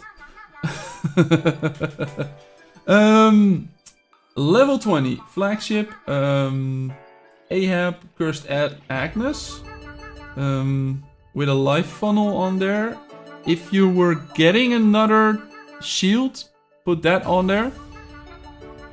Next time you were able to choose a hero, maybe choose another rank in old Ahab, because I think his rank 3 skill is pretty good, right? Or am I confusing him for someone else? Yeah, his rank 3 skill is pretty good. Armor increase and generate stronger shields. So, yeah, try to get him. If at some point, too many whales out there. Yeah. If at some point you're able to get this one, I just bought it. Where is it? There it is. The wanted captains list, where you can select a specific hero, for example, or an end of season rewards. I would suggest you choose Ahab because of the rank 3 skill. Yeah, and if you're getting a new trinket, and if you're getting a new shield, put that on there, because yeah, the thing isn't really working for you. I don't know what level of Delilah you have, but my Delilah is on my flagship, specifically for her 3rd skill, which is increased rage restoration for the first 12 seconds in battle. This means that my flagship triggers its skill before my opponents trigger their attack skill. So yeah, that's what I'm saying. That so Delilah would also be a good thing to have right there. You have good armor, good HPs, yeah, it's good. Try to keep your deck up. What's the call? The drill hall up. But yeah, it's you're doing great. You're doing good. There, you're not too far behind. 1 level is usually what we're behind. Let's see, what's the next one? We have Lester, Will, Fitzroy, and Ned. Blade of Freedom set on there. If you're in Season 2... Are you in Season 2? I don't know if you are. Yes, because you have the Stormbringer, so that's Season 2. Maybe try to go for Tanaka, because Tanaka is a very good one. If you can even get Tanaka's Legendary Trinket, that would be a very good focus. So I would recommend going for, if you are a low spending or free to play player, to go for one of the season heroes, not both. That means going for Tanaka. It means also seriously considering going for Tanaka and the Forage of the Four Seas. So make sure to do all of these events, the key events, to get an extra shark of Tanaka every day. And then try to spend your conches, your gold conches that you have, on the Tanaka trinket. Because the Tanaka trinket itself is extremely good. You could have Lester, Tanaka with his trinket, and then have a third hero, for example Ned, what you have. Or in my case I put Cordelia there. But you could have Lester and Tanaka with his sword do a massive amount of damage. So yeah, I completely passed on Adeline, and I unlocked her later in, I think in Season 4. I just unlocked her to have her unlocked, I think. I think, oh no, I did a gold conch for specifically Pirate Hero or Pirate Legend, or maybe it was Gang's Racket that I did. I pulled a gold conch, thinking I'll never have a. I only have 10 pity points. I'll never get I'll never actually get it.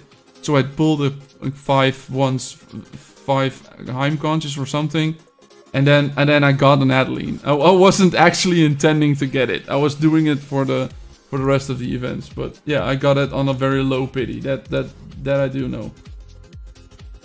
So yeah, I was lucky in that case. But of course, if it was to be another hero, I would have been more lucky. Let's see. You don't use Adeline? No, I don't, because as I said, I just got her as a rank 2 because I didn't focus on her. But keep in mind, Born of Bear, I don't have that high of a hero or anything.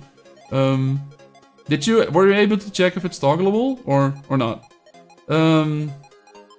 Let's see. When we have the Warhammer, you still have blue trinkets on those. Yeah, I would advise you to at least go to purples and try to max out that as well at the end of season. Just as Ahab, Bones is another hero where you would really want to have him on R3. If you ever have an option to choose, if you for example have an option to do that, make sure to do Bones in the other one. You know, you can have 2, so maybe you put Tanaka in one and put Bones in the other, for example, if you're trying to get that, or put Ahab and Bones there, to make sure that you get him at rank 3 at some point, because rank 3 Bones in close combat doubles the...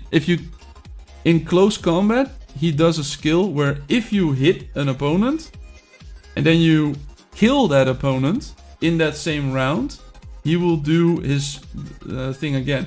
Increases attack by 4%, that's not much. And when Bones performs his skill, he will inflict a marked for death effect on the target. And if the affected target dies within the following round, Bones will perform an active skill instantly. So he will do this skill again. So that means that he'll do double the damage if you can get him to focus on the lower ones. And then one dies. So yeah, that's why Bones really is a very good hero to have. Warhammer's good. I dislike that skill that you're using right there. I'm saying that you're using right there, but you're probably already happy enough with the fact that you've gotten a legendary Warhammer, which is always a good one. Of course it is. But if you were to choose at some point, increases critical rate, which is of course good for the Warhammer, but decreases critical resistance, this just usually kills your survivability. This is almost as bad as Glass Cannon, which increases impact and reduces armor. Those both really hurt your survivability. So yeah, if you get to a point where you can switch out something, I would consider switching out that one. I'm not bashing. I'm giving advice, right? I'm just trying to give advice. Black Raven, mixed skills. I would say go for a full Blade of Freedom set because you're mixing heroes, right? Cordelia doesn't have anything to do with the strategic set on there, so she would benefit if you have Blade of Freedom sets on there as well. So yeah, rank 2 Griffin. Yeah, it can almost be the same thing. Should be, if you get the chance to get him to R3, but I don't think he's that good as an R3 as Bones and, for example, Ahab. I think your focus should be on those, not specifically him. It's good that you have Cordelia. The healing trinket on her is also pretty good. Yeah, you have a good setup. You're completely free to play. Okay, I didn't know that. You have an R2 Tanaka, so you can already do that. You can already start doing the Voids of the Four Seas for him.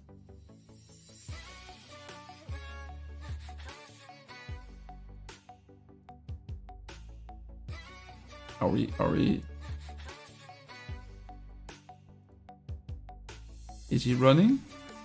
Yes, he is. I don't need to use the thing. Oh, almost. He had like 1 million HP left. Yeah, the amount of cutthroat damage is just completely insane. It's just completely insane what a good cutthroat ship is gonna do for you. But yeah, that's what I would advise you to do. Focus on Tanaka and Bones and or Ahab for rank 3. Save your Heim conscious, your gold conscious for the Tanaka trinket. Also for the smuggling warrants, yes, it's a chuckbots and appears at the port with a black market. Oh, thanks. So you can toggle it off. Okay, that's good to know. That's good to know. Sounds amazing. Thank you, Born of Bear. Then, even better, getting the Hourglass of Time for the auto trade on the smuggling warrants. Even better if it's toggleable. It is amazing. That is something that is pretty good. So let's see what else we can do. I've done this one, so let's give him a check mark for the reaction. I did this one, so let's give that a check mark. Let's do some more. Let's see what else people have. Old Ahab, Delilah, Agnes, Barnacle with a bomb on there. Try to switch out the bomb for something else because the bomb's stats also care, and the bomb stats usually are for attack, which you don't need on the flagship. But setup itself looking good, looking good. What's the timestamp? 2:33. Lester, Tanaka, Cordelia. That is exactly what I'm doing right there. I'm not using a bomb. I'm using a spyglass. because the bomb only helps Lester and Tanaka. A spyglass would help Lester, Tanaka, and Cordelia. That's the only thing I have for that. Also, you have the decreased critical resistance, which could really kill your survivability. So if you're able to change that out, maybe change that one out. Bones R2, Onimusha R2. Yeah, Bones R3 is really a really big one. So try to do that on their Voyage of the Four Seas, the event, the Voyage of the Four Sea key event. Try to make those. Try to focus on Bones for that. And then yeah, the rest is looking good. It's looking good. You might need to focus a little more on trinkets. I don't know if they're enhanced, but you're already in Season 3.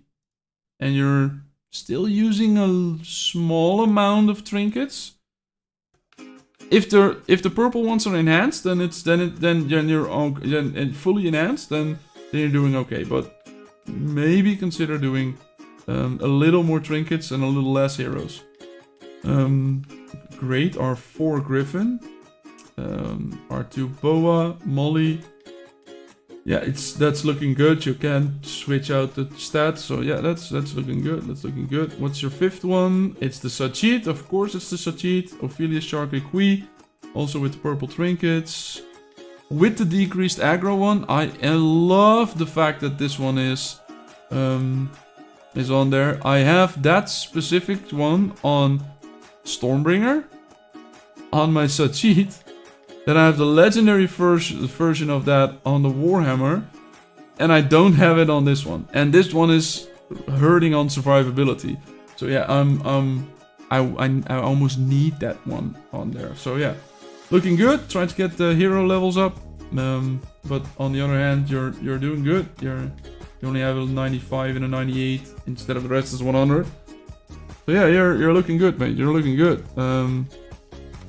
No, don't reply. Let's create a thread. And then what I said, 23300 something like that. Timestamp. So yeah, let's get to the next one. Bob, need your expertise. We have an old Ahab, an OB, and a Wanda. I would not put a Wanda here. I would never put a Wanda here. It's already... Yeah, you have her trinket on there as well, which I dislike. How about using Madame Lulu as a navigator on the Warhammer? I would not do that, Emperor. You should... If you're... I'm saying you shouldn't do that.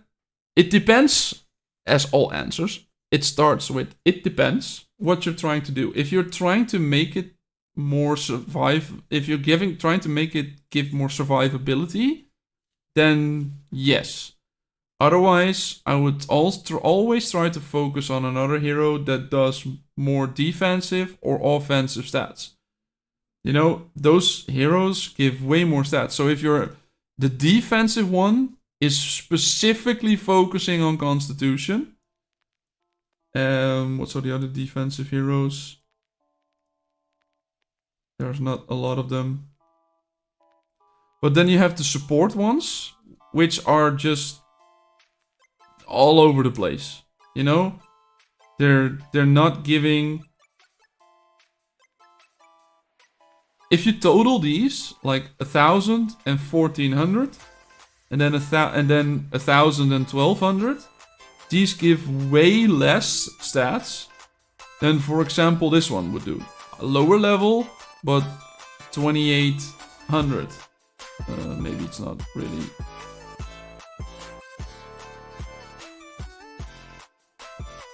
Let's do a better comparison without the trinket.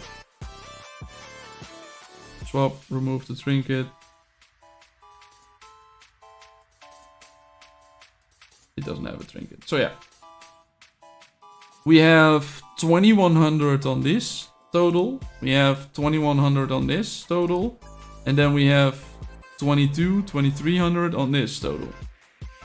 So yeah.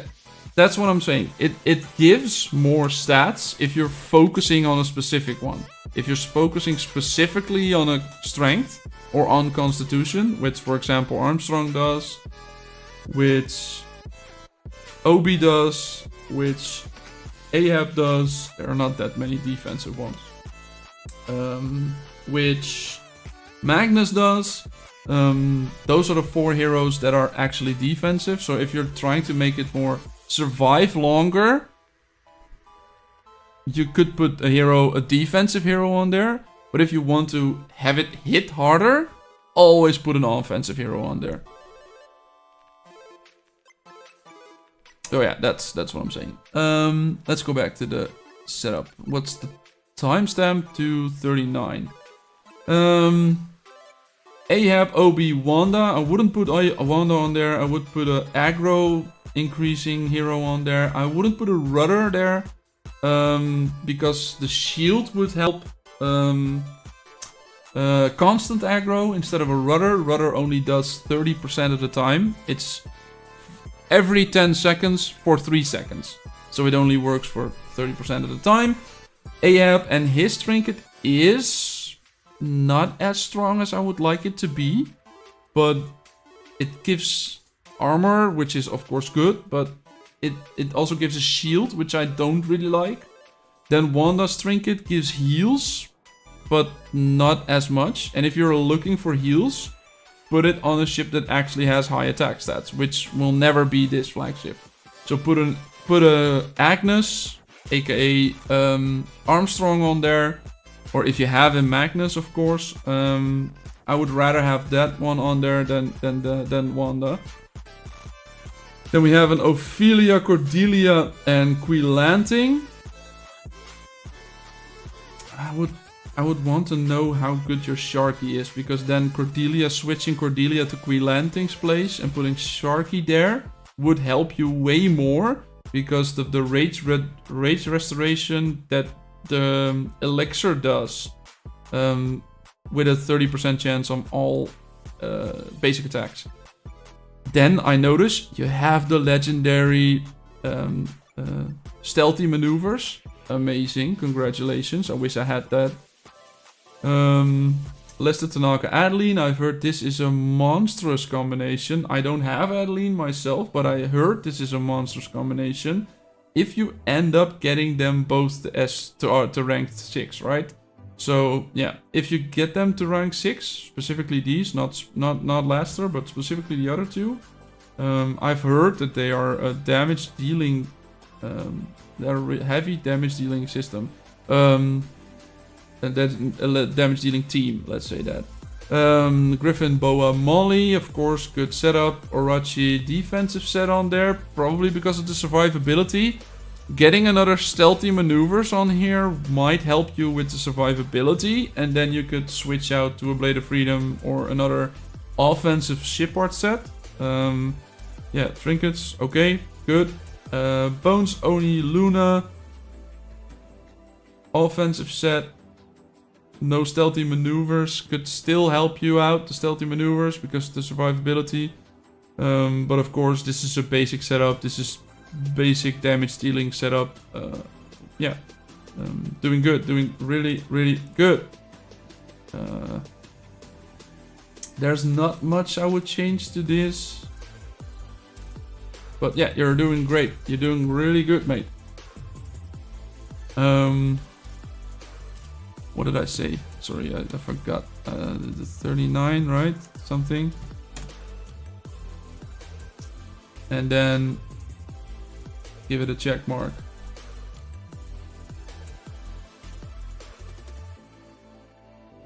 Come on, load. Then we have Ahab, Lulu, Agnes. Do not put a healer on your flagship. Put that anywhere but your flagship. Rather have... what's her called? I keep forgetting her name. Delilah. Rather put Delilah on there. Which I specifically do for the third one with the rage regeneration. So your shield and your aggro are up before your opponent starts attacking. Again, Rudder, not really my favorite because it's only active 30% of the time. So yeah, Let's see what else we got. What else you got in this case? Ophelia Shark Equilanting. Basic setup on these. This one is for hurting your survivability. The glass thing. It's almost as bad as glass cannon. It might be hurting your survivability, so maybe switch out that one. It's the only legendary one that you have, I know, but this might be hurting you more than it's helping you. The setup itself, it's good. Barnacle Eileen, Cordelia, looking good. Crimson Sentinel. Yeah, I know you already have a Stormbringer in there, so yeah, you can't have a second Stormbringer. You're having a mixed setup, Barnacle Eileen, and she doesn't have any benefit for the fact that you're using these parts, so try to use Blade of Freedom parts. Come on, next one. Lester, Tanaka, Adeline. Looking good. But this one is increased blazing, decreased browning. So you might want to get rid of that one. I don't like the Vanguard's one with a mixed setup. But yeah, you're doing good. But yeah, this one's hurting your Adeline, I think. And we have a we'll have a Warhammer, Bones, Oni, Luna, which is of course pretty good. Is this heavy artillery or is this another one? Because heavy artillery on the Warhammer isn't really that useful. Good set on there. Yeah, rank 3 Bones, amazing. So if you have a chance at some point, get to the rank 3 Bones. What else? The trinkets. All enhanced trinkets. Good job. Amazing. All maximum enhanced purple trinkets. I'm seeing... Molly. Was Molly on your setup? Molly was on your setup, right? Or not? No, Molly wasn't on your setup. So that doesn't matter. Yeah. Good thing. I would get rid of the rudder. I would rather have the shield, an extra shield or 2 extra shields. So yeah, that's a good thing. So yeah, that's hope that helps. 240 200 timestamp, so you can find it again. Let's see what we got. What's happening in chat? Can we get S1 heroes and S2 heroes in all the Season 4? No, not all the Season 4. But, no, wrong button. Always the wrong button. Calendar. Look, you can see that for a period of like 4 or 5 weeks, you can choose them. So it's not like on the rotation as all of the other ones. But this event starts and it lasts for multiple weeks. So you can choose or switch between those. And you can just click, okay, now I want to start using Bones. And now I want to start using that one. So yeah, those are available and those are available. Season 3 hero is not in here. I don't know how it is for new Season 4s, but it's not in our one. So we are not able to get Onimusha and Wanda in Season 4. So yeah, keep that in mind. Bob, do you know at what part of the season the pairing is for the next season? We have 22 people offline over 6 days and 4 days before level 7 port opens. Ooh, that is harsh. That is really harsh. Rem, I think you are on the new Renown system. I believe, right? If your level 7 port still has to open. I had that same question asked to me earlier. And the answer is, I don't know. So, sorry. I can't help you with that. Because, yeah, usually for the older system, it's a week before the season closes. But I don't know how it is for the Renown system. Because the Renown system is new. So, yeah. Rem, let me know if you're on the Renown system. Then Hi, I'm a new player. I just have level 14 flagship. Do you have any advice for me? Arjov Jane. Hi Arjov, how are you doing? Good to see you here and welcome to the game. Hope you're enjoying it. Yeah, what I would say is focus on doing your events when it benefits you. So for example, Pirate Legend, for every stamina point consumed, you're getting points. That means you're getting to the end of the 18 points each day. If you can get this in season 1, this is very difficult. In the first couple of weeks, to explain it to you, there are seasons. The current sea you're seeing might not be the sea you're seeing for the entirety of your gameplay. You know, we can still go to season 2 or season 1, but because we have portals like these, and then we can still go to our season. But at some point, these will open up on your season, and then you can go to season 2, and after that you go to season 3. And every new season comes with a new little bit of new content, new heroes, new things to do. You have only done that 10 points one time only. Yeah, try to focus on that. Try to focus your management on that. I know in season 1 that it's very difficult. Specifically, the stargazing and the cabin construction are pretty difficult. But try to limit yourself to not ever do speed ups when it's not on these events. So don't ever speed up cabins or stargazing when it's not at the correct time to do it. Because you are getting 30 conscious per month, and you're getting 1200 Astral Essence, which is pretty new in the game. It's just been added last week. So yeah, focus on stuff where you can get rewards on the days that you're also doing stuff. So focus your cabin construction speed ups on a moment where you're actually getting rewards out of that as well. Then I would seriously focus on the how are they called? Ghost chips. The ghost chips. Those are a gold mine in season 1. I don't have ghost chips active at the moment, so yeah, I can't actually show you. But focus on the ghost chips. Those are gold mines. If we're talking about speed ups. Yes, I was using speed ups randomly, but it helps a lot. Yeah, if you can focus on that, you can specifically do that. Then, if you're getting a more constant flow of Astral Essence, try to speed up the Hourglass of Time and the Gold Mirror. Because this doesn't do much for you. Construction speed 5% doesn't do much. But then you can get every day, a 10 recruitment is only costing you 9 Echo Conscious. And this is a good thing, of course, because it's a 10% discount on Conscious. But it also does that same thing for the Heim Conscious. And this is a pretty significant thing, because you're pretty limited to the amount of Heim Conscious you're getting. So if you can save one every time you do 10, it is a very good thing to do. And then the Hourglass of Time.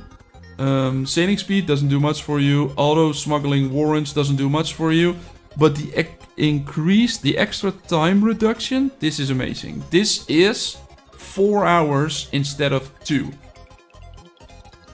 And it can go up to, if you're going all the way up to the next one, this is 14 hours. So yeah, that is a very specific one. Don't use them on the flagships. Don't use them on the Storm Whore or the Golden Compass or the Eye of the Sea. Use them on the Hourglass and the Mirror. Wait, how did you do that? I didn't know you can upgrade artifacts. There is in your ship. It might not be unlocked for you, Arjov. I have no idea how far along in your season you are, but this is new to us. And I know that it's also on my Season 1 account. I was also able to do it, but might not have been able to do it once you have it unlocked, right? If you go to your astrologer's chamber, you can go to stargazing, but you can also go to Radiance. And if you go to Radiance, you go to this menu. I don't know if this is unlocked for you yet. It might be a later in season thing or a season 2 thing. But yeah, if that is unlocked, focus on those. You might not even have all of the artifacts unlocked because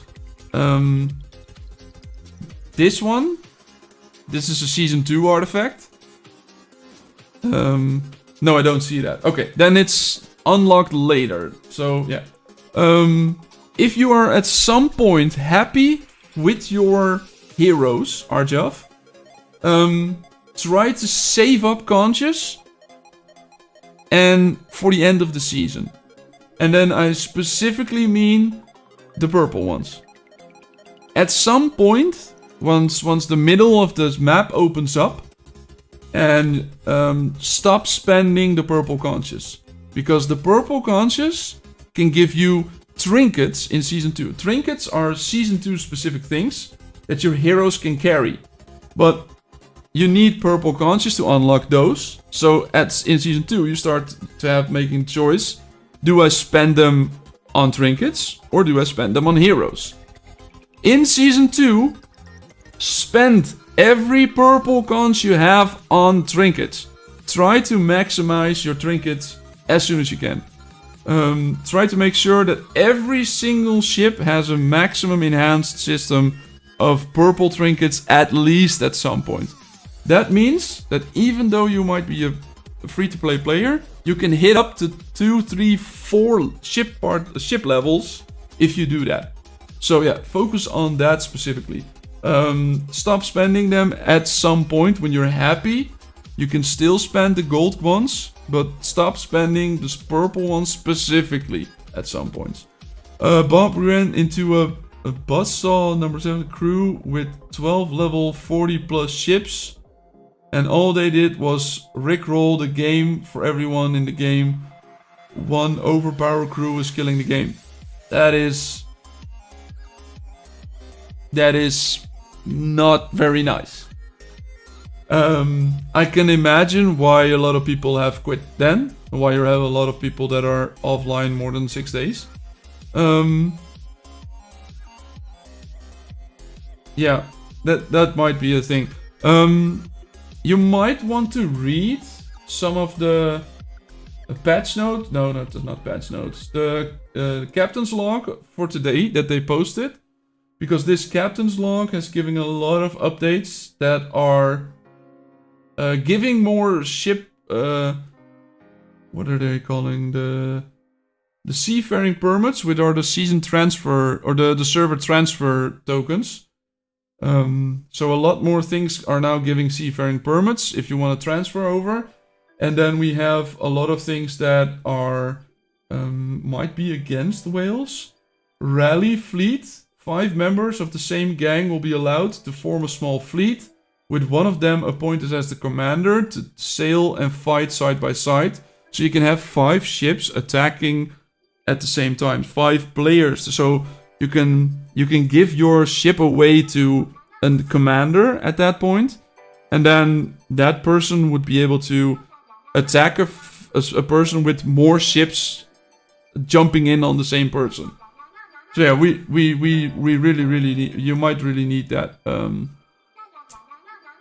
Thank you for that, very helpful. Commenting on people's builds, how I can share mine. I am already in the server. Okay, I can give you. Where is it? It's a forum. I can give you the top link for the copy message link, and I can post that in the chat right there. That is the link to the server, where you can post your setups. I'm not able to do all of them, but there's too many. Otherwise, the thing would just be me repeating themselves, because usually most of the time it's the same.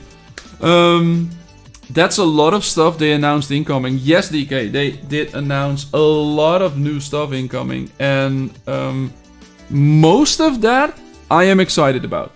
As a content creator, specifically, I'm excited about the early access and early access servers, because that would mean that they will be able to give players, and I hope me, for example, early access to some content, so that I can make a video out of it, so that at the moment it drops, I can post a video to you guys, so I don't have to accumulate information afterwards. So, you know, the angling, it's a 3-week-old update.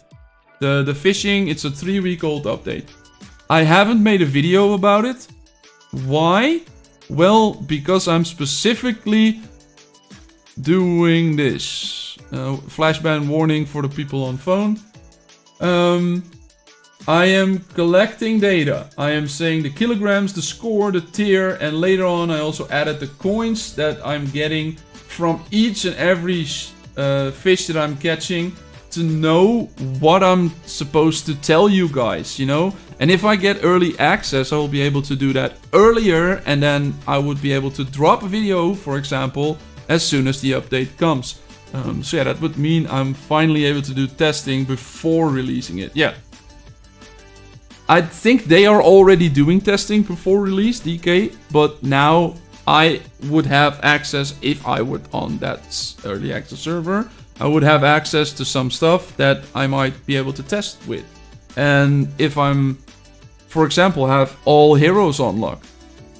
For example, that's just a simple thing. If I were to have all heroes R6, and everyone on that server has all heroes R6, then we were able to test better builds, you know, we were able to test more stuff. So yeah, that's what I'm considering. That's what I'm very excited about. But that's not for the main player base, but that's what I'm specifically I am very excited about. So yeah, looking good. I have been talking, yelling at the microphone for 3 hours straight, and my throat's getting sore. I have a glass a water bottle right there, and it's not helping. So we might be ending in a couple of minutes. So if anyone has another question, please drop it. If Arjaf, did you maybe put your setup in the Discord already? If you have, I might be doing that one as last today, because I know you're here, you know. But that would mean the last one that I'm doing right now. If anyone has any questions on the Twitch side, on the YouTube side, please send them. Arjov, I might, if you're posting them later, it's no problem, of course. I might get to them next week. But next week, it's gonna be an exciting week next week. It's gonna be the last one before I'm going on a holiday for a week. So after that, I won't be here. But next week, my season 5 is starting. Yes, we're going to another season, which means new heroes, new maps, new things to explore, new servers to compete against, new opponents, new allies, new friends, new enemies, new stream snipers, and new, whatever we can do. We have a lot of exciting things to look at next week. I know there's another season specialization that I'm going to be going through next week. So yeah, it's gonna be fun. Curious, have you tested Ricky and Leticia performance? I can really easily show you. No. I have 4 shards for Leticia and 2 for Ricky. But looking at the information that I'm getting right there, I don't think, unless it's a high rank, Ricky is a direct replacement. But I do think he is extremely good in close combat. I've uploaded. Okay, I'll go look at that. But he is extremely good in close combat, I think. As I said, I haven't tested it, but this is my thought process on only the skills that are available right here. I think he is an amazing hero for close combat. I know that at 12 star, artillery does more damage than cutthroat. Really? Because if I look at battle reports for me, artillery 4 million, cutthroat 25 million. So yeah, that's what that's yeah. Artillery isn't working out for me. I'm somehow I am not able to make artillery work. My artillery ship is somehow not working, and I don't know how I can get it to work. So yeah, but if you get at 12 stars, yeah, of course. But whoever gets the 12 stars, I've been playing this game for 7 months. I've spent on the game, not heavy, but I have spent on the game, and the highest rank I have is 1-9, and I got that yesterday. And then I have 2 8s, a couple of 6s, some 5s, some 4s, and then we're already going up down to 3s and 2s. So yeah, rank 12, it's never gonna happen. At least in S3, where I am, with every hero at 12-star, artillery Ophelia, Sharky, Ricky does more than Bones, Oni, Luna, lol, every time. Okay, well, good to know. I don't really know how I would be able to. I don't think I'm actually able to utilize that myself. That would be unfortunate. If I were to have somehow the 5th passive from Ricky.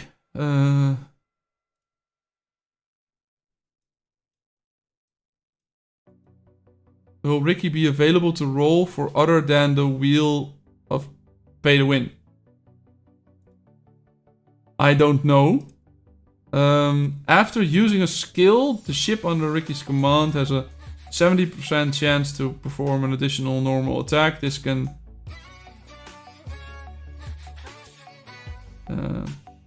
trigger up to 1 times per second. And what's the setup?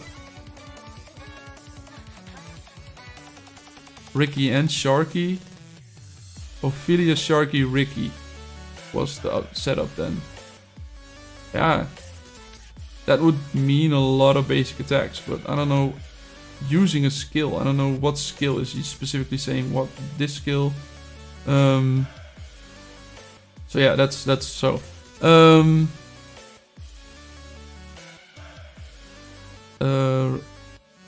Yeah, Rem. Is going to be more knives available. They're not going to be specifically only in this one. They're in the captain's log that we listed through that we went through today. Let's go to the Discord news and the captain's log again. I don't know where it went.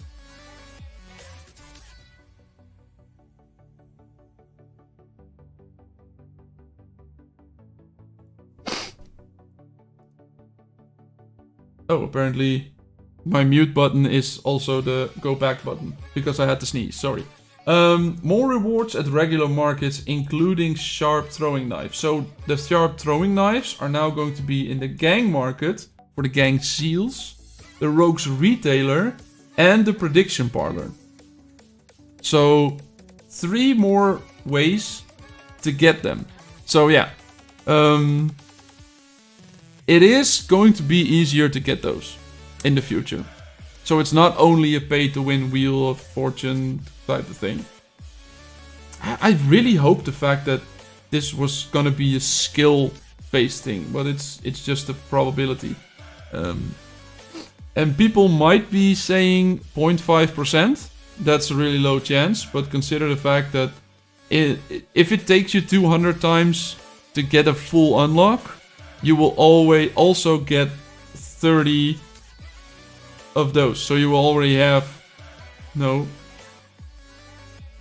You would have had this 3 times. If it takes you 200 times to do this, you will already have had this 3 times. So you'll already have an unlock in parts. I'll still have to do the actual amount.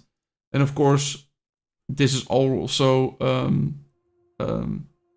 a guaranteed amount. So it's not a 1 in 200 chance to get it. It's a 1 in 200 chance to get a full unlock. But there's also a chance to get the shards. So it's not as bad as it looked at first.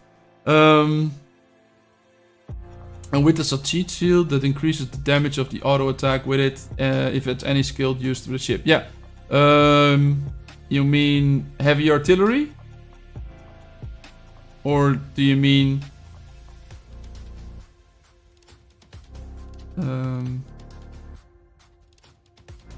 no, the other one. I don't think that one. Yeah, you mean the heavy artillery, yeah. I have one more question. Is Rogue's Rumble a recurring event? I only have 620 coins. But for the legendary hero you need 6,000. How can you get that many? It is a reoccurring event. It will reset every 2 weeks. It's a reoccurring event. And if you can get good at it, which if you want to get good at for specifically Rogue's Rumble, I recommend Bones all the way. Because Bones is an amazing hero to do. I can show you my Rogue's Rumble ended yesterday. And as you can see, I was 10th. Which means I get 2 extra of these. Other than that, I would say do these at the end of the day, Arjov. I don't know if anyone else has this knowledge. If you do these at the end of the day, you get more coins than you do them in the beginning of the day. Why is that, you might say? Because if I were to fight someone who is a higher rank, I would get more coins. If I fight someone who's the same rank, I get lower coins. If I find someone who's lower rank, I get even less. So, if you wait until the end of the day, everyone has already done them. So everyone has ranked up a little. So you usually get more coins every time you beat the same person. Right? Is there any logic in that for the rest of you guys? I usually do these before I go to bed, if I don't forget them. If you're often forgetting them, you could maybe do them after dinner, maybe. But if you're doing that consistently, at the end of the day, you're getting more coins. Because you're not getting coins from... You're getting consistent coins from these, of course.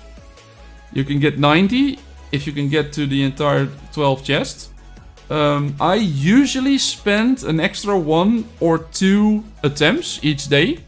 Because that is the best way to convert the emeralds that you have into an actual hero. You're going to be able to save these up. And I was able to do them.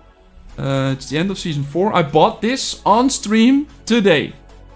And I have been... This is almost the 6th or the 7th time I've been able to do this. 5, 6, 7 times. I don't know. My gut says 6, but it might be one higher or one lower. I haven't actually counted, but I think it's the 6th time that I bought this one. Based off your hero numbers on who's the best for Rogue Rumble. My setup is Ahab, Lester, Bones, Tanaka, Ophelia. This is what I got. But it's not only the heroes. It's also the trinkets. Because the speed matters. The only reason I have Lester here is because he has a high... Yeah, I can't actually see that. But he has a high requirement of rage. So that means that he will do his attack last. Which I want. I want him to just do his attack when there's so much rage that it doesn't matter anymore. That's when I want him to do his attack. But I want to do my Tanaka first. I want to do my Ophelia first. I want to do my Ahab before my opponents start attacking. So that's what I'm focusing on. And that is where trinkets come in. Because a purple trinket gives 16 speed. Whatever level, whatever enhancement, it will always give 16 speed. Oh no, it's not whatever enhancement. The enhancement will give more speed, but the level doesn't matter. 16 speed for any level. Then you go to a...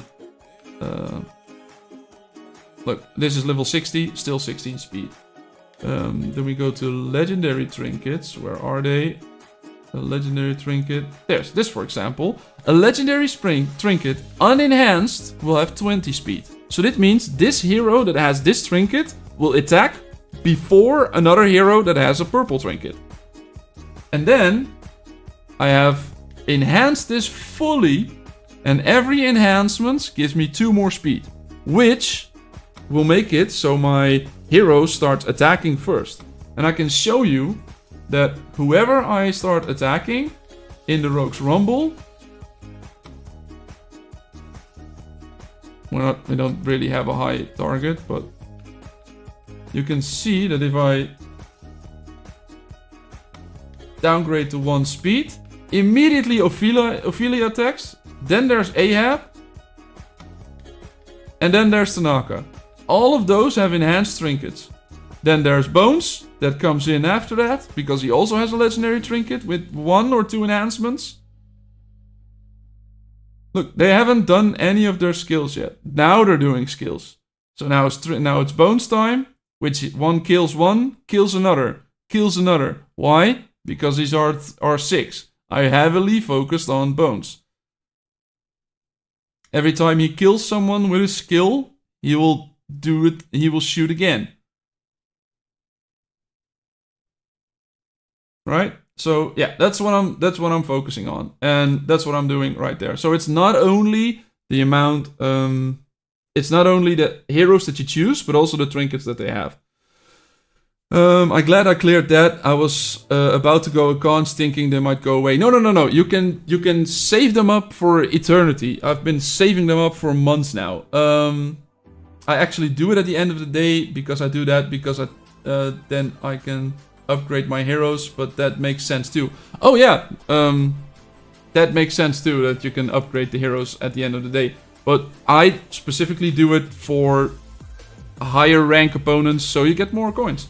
Yeah, you still wanted me to look at the setup. That would be the last thing to do, so that will be the last thing I'm going to be doing today. Yeah, setup. Mr. X, level 14 flagship, Ahab, Lulu, Agnes. The fact that you have Ahab, I don't know if you know how lucky you are. I've had people in end of season 2 that still didn't get Ahab. So I don't know how how lucky you are, but Ahab is an extremely good hero to have on a defensive ships. Lulu, I wouldn't recommend putting her on the flagship because your attack isn't really high, but in the beginning of the thing I can see why you're doing that. Then we have Lester, Fitzgerald, and Cordelia. You have an Ahab and Cordelia. Oh mate, that is very, very lucky. You have been very lucky. You've been blessed, mate. You've been blessed.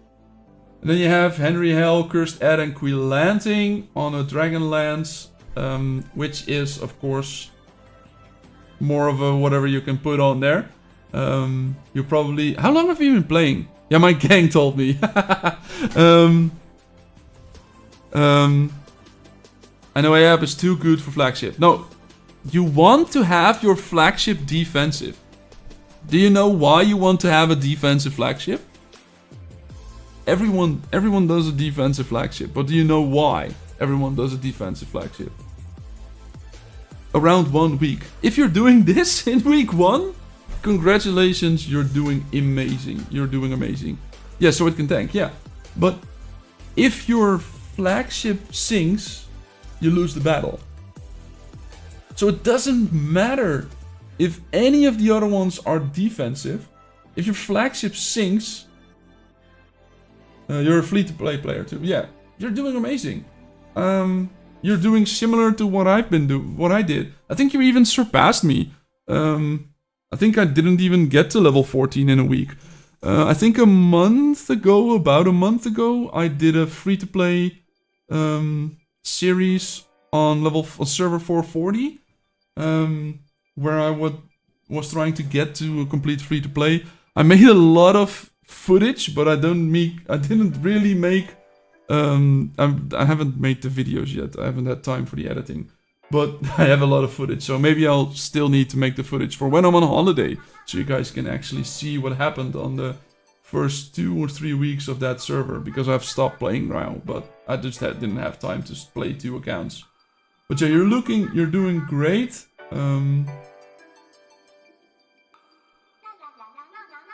You're doing good. You're really doing good. With the heroes that you have, you're probably doing the best you can do. I would say, no, you're probably doing fine as well for that. Try to focus, as I said, try to focus on the ghost chips. Make sure that you've hit every ghost chip that you can. Yeah, and then you're getting a lot of speed ups. Try to focus on the pirate legend. And you can probably get up to a good amount. I have a guy in a gang who's like, so I don't know how much he spends. You don't want to know how much people spend on a game like this. I have heard tens of thousands of dollars or euros or whatever currency you have. But I do have to say that for some Asian countries, it is comparatively cheaper to get that. But I don't know. I'm not in Asia, but that's what I heard, right? What's costing 1,000 euros in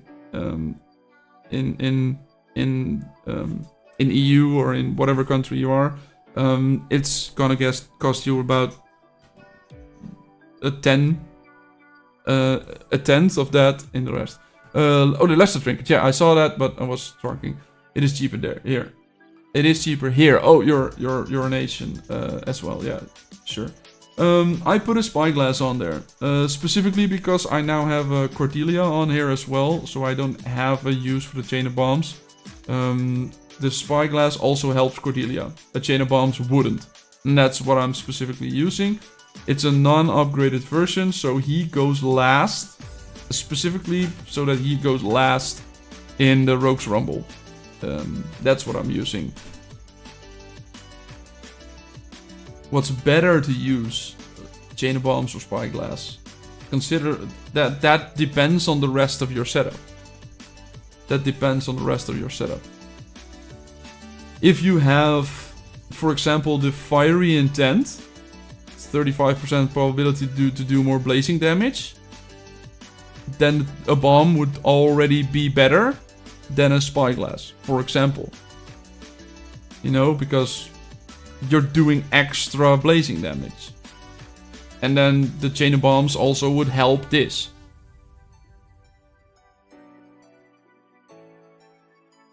It's costing 1,000 US just to get all the wheel spins for the ship skin. I know, Rem. And the ship skin isn't... They're not mentioning the ship skin in any of the updates, but it is there. There are more ways to get knives, throwing knives, to get the Letitia or to get the Ricky, and they're adding more ways. So that is a good thing. The ship skins, yeah, those are just insane.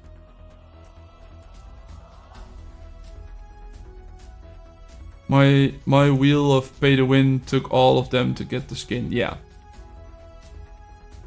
Is there a guarantee at some point then?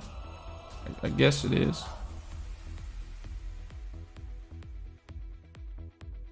I know this is the wrong thing because I don't have it anymore, but yeah, I get it. I get what you're saying. But now you have at least always plus 60 capacity and plus 6 attack bonus. And you will only have these stats when you're activating the ship skin itself, right? That's how it now works. So if you have previously bought the collection stat or the activating stat, you're not getting 10% if you're using that. But if you're not using it, you're still getting 5%. And this wasn't previously in there. They changed this at some point. So yeah, I think that is at least something. So now, indefinitely, whatever ship skin you are using, you're getting 6% attack and 60 capacity. And I don't think that is an amazing stat. The sailing speed plus 10%, strategic damage, of course, yeah, that's a good thing. That's an amazing amount. The angling pass is 25 bucks. What's the price in your country?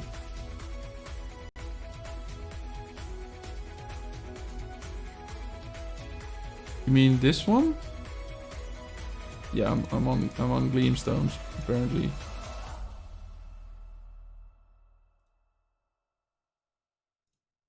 Cash store, and then go back. 23. But yeah, that's about the same as a US dollar, right? The euro is just under the value of a US dollar, right? As far as I know. So that's probably almost the same amount.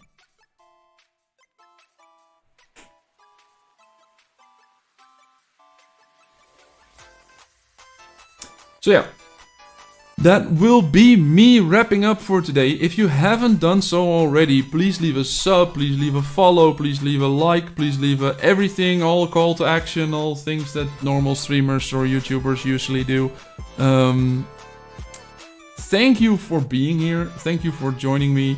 For me, euro is higher. Oh, okay, then I might be wrong.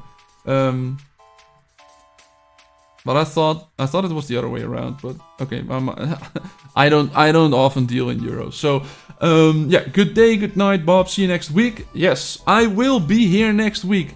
Keep in mind, next week, Season 5, Discovery. We're going to another map. We're going to see another hero. We're going to see different things. I have saved up 215 conches to spend next season.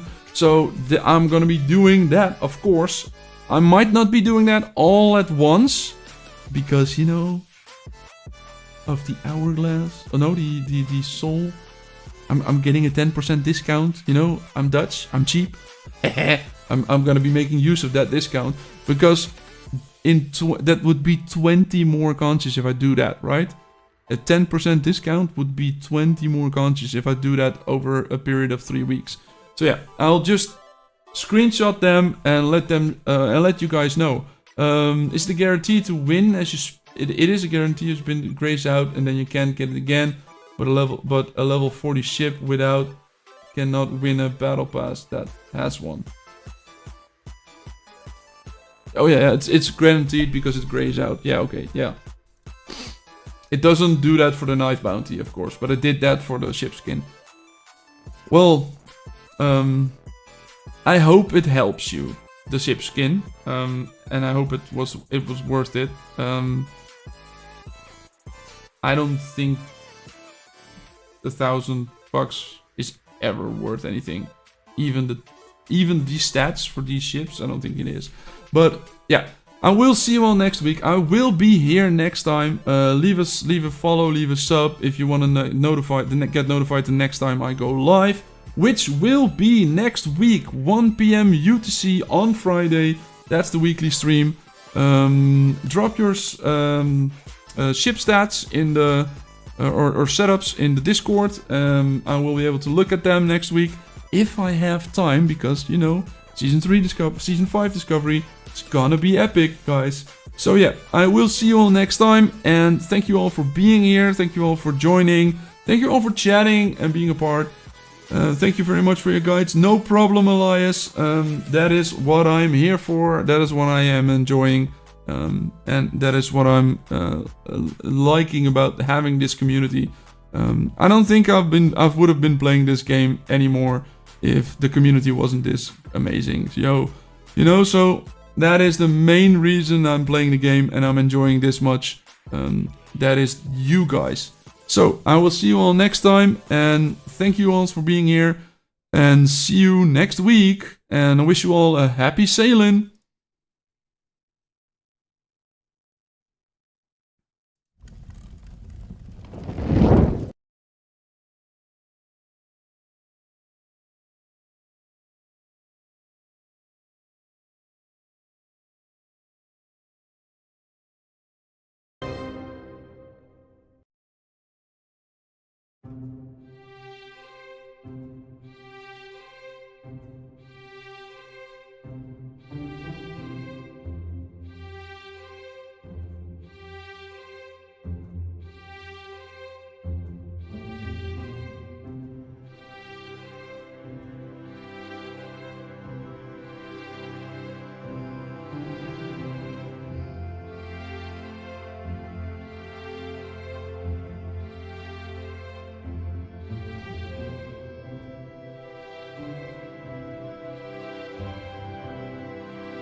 From the 8th to the 11th.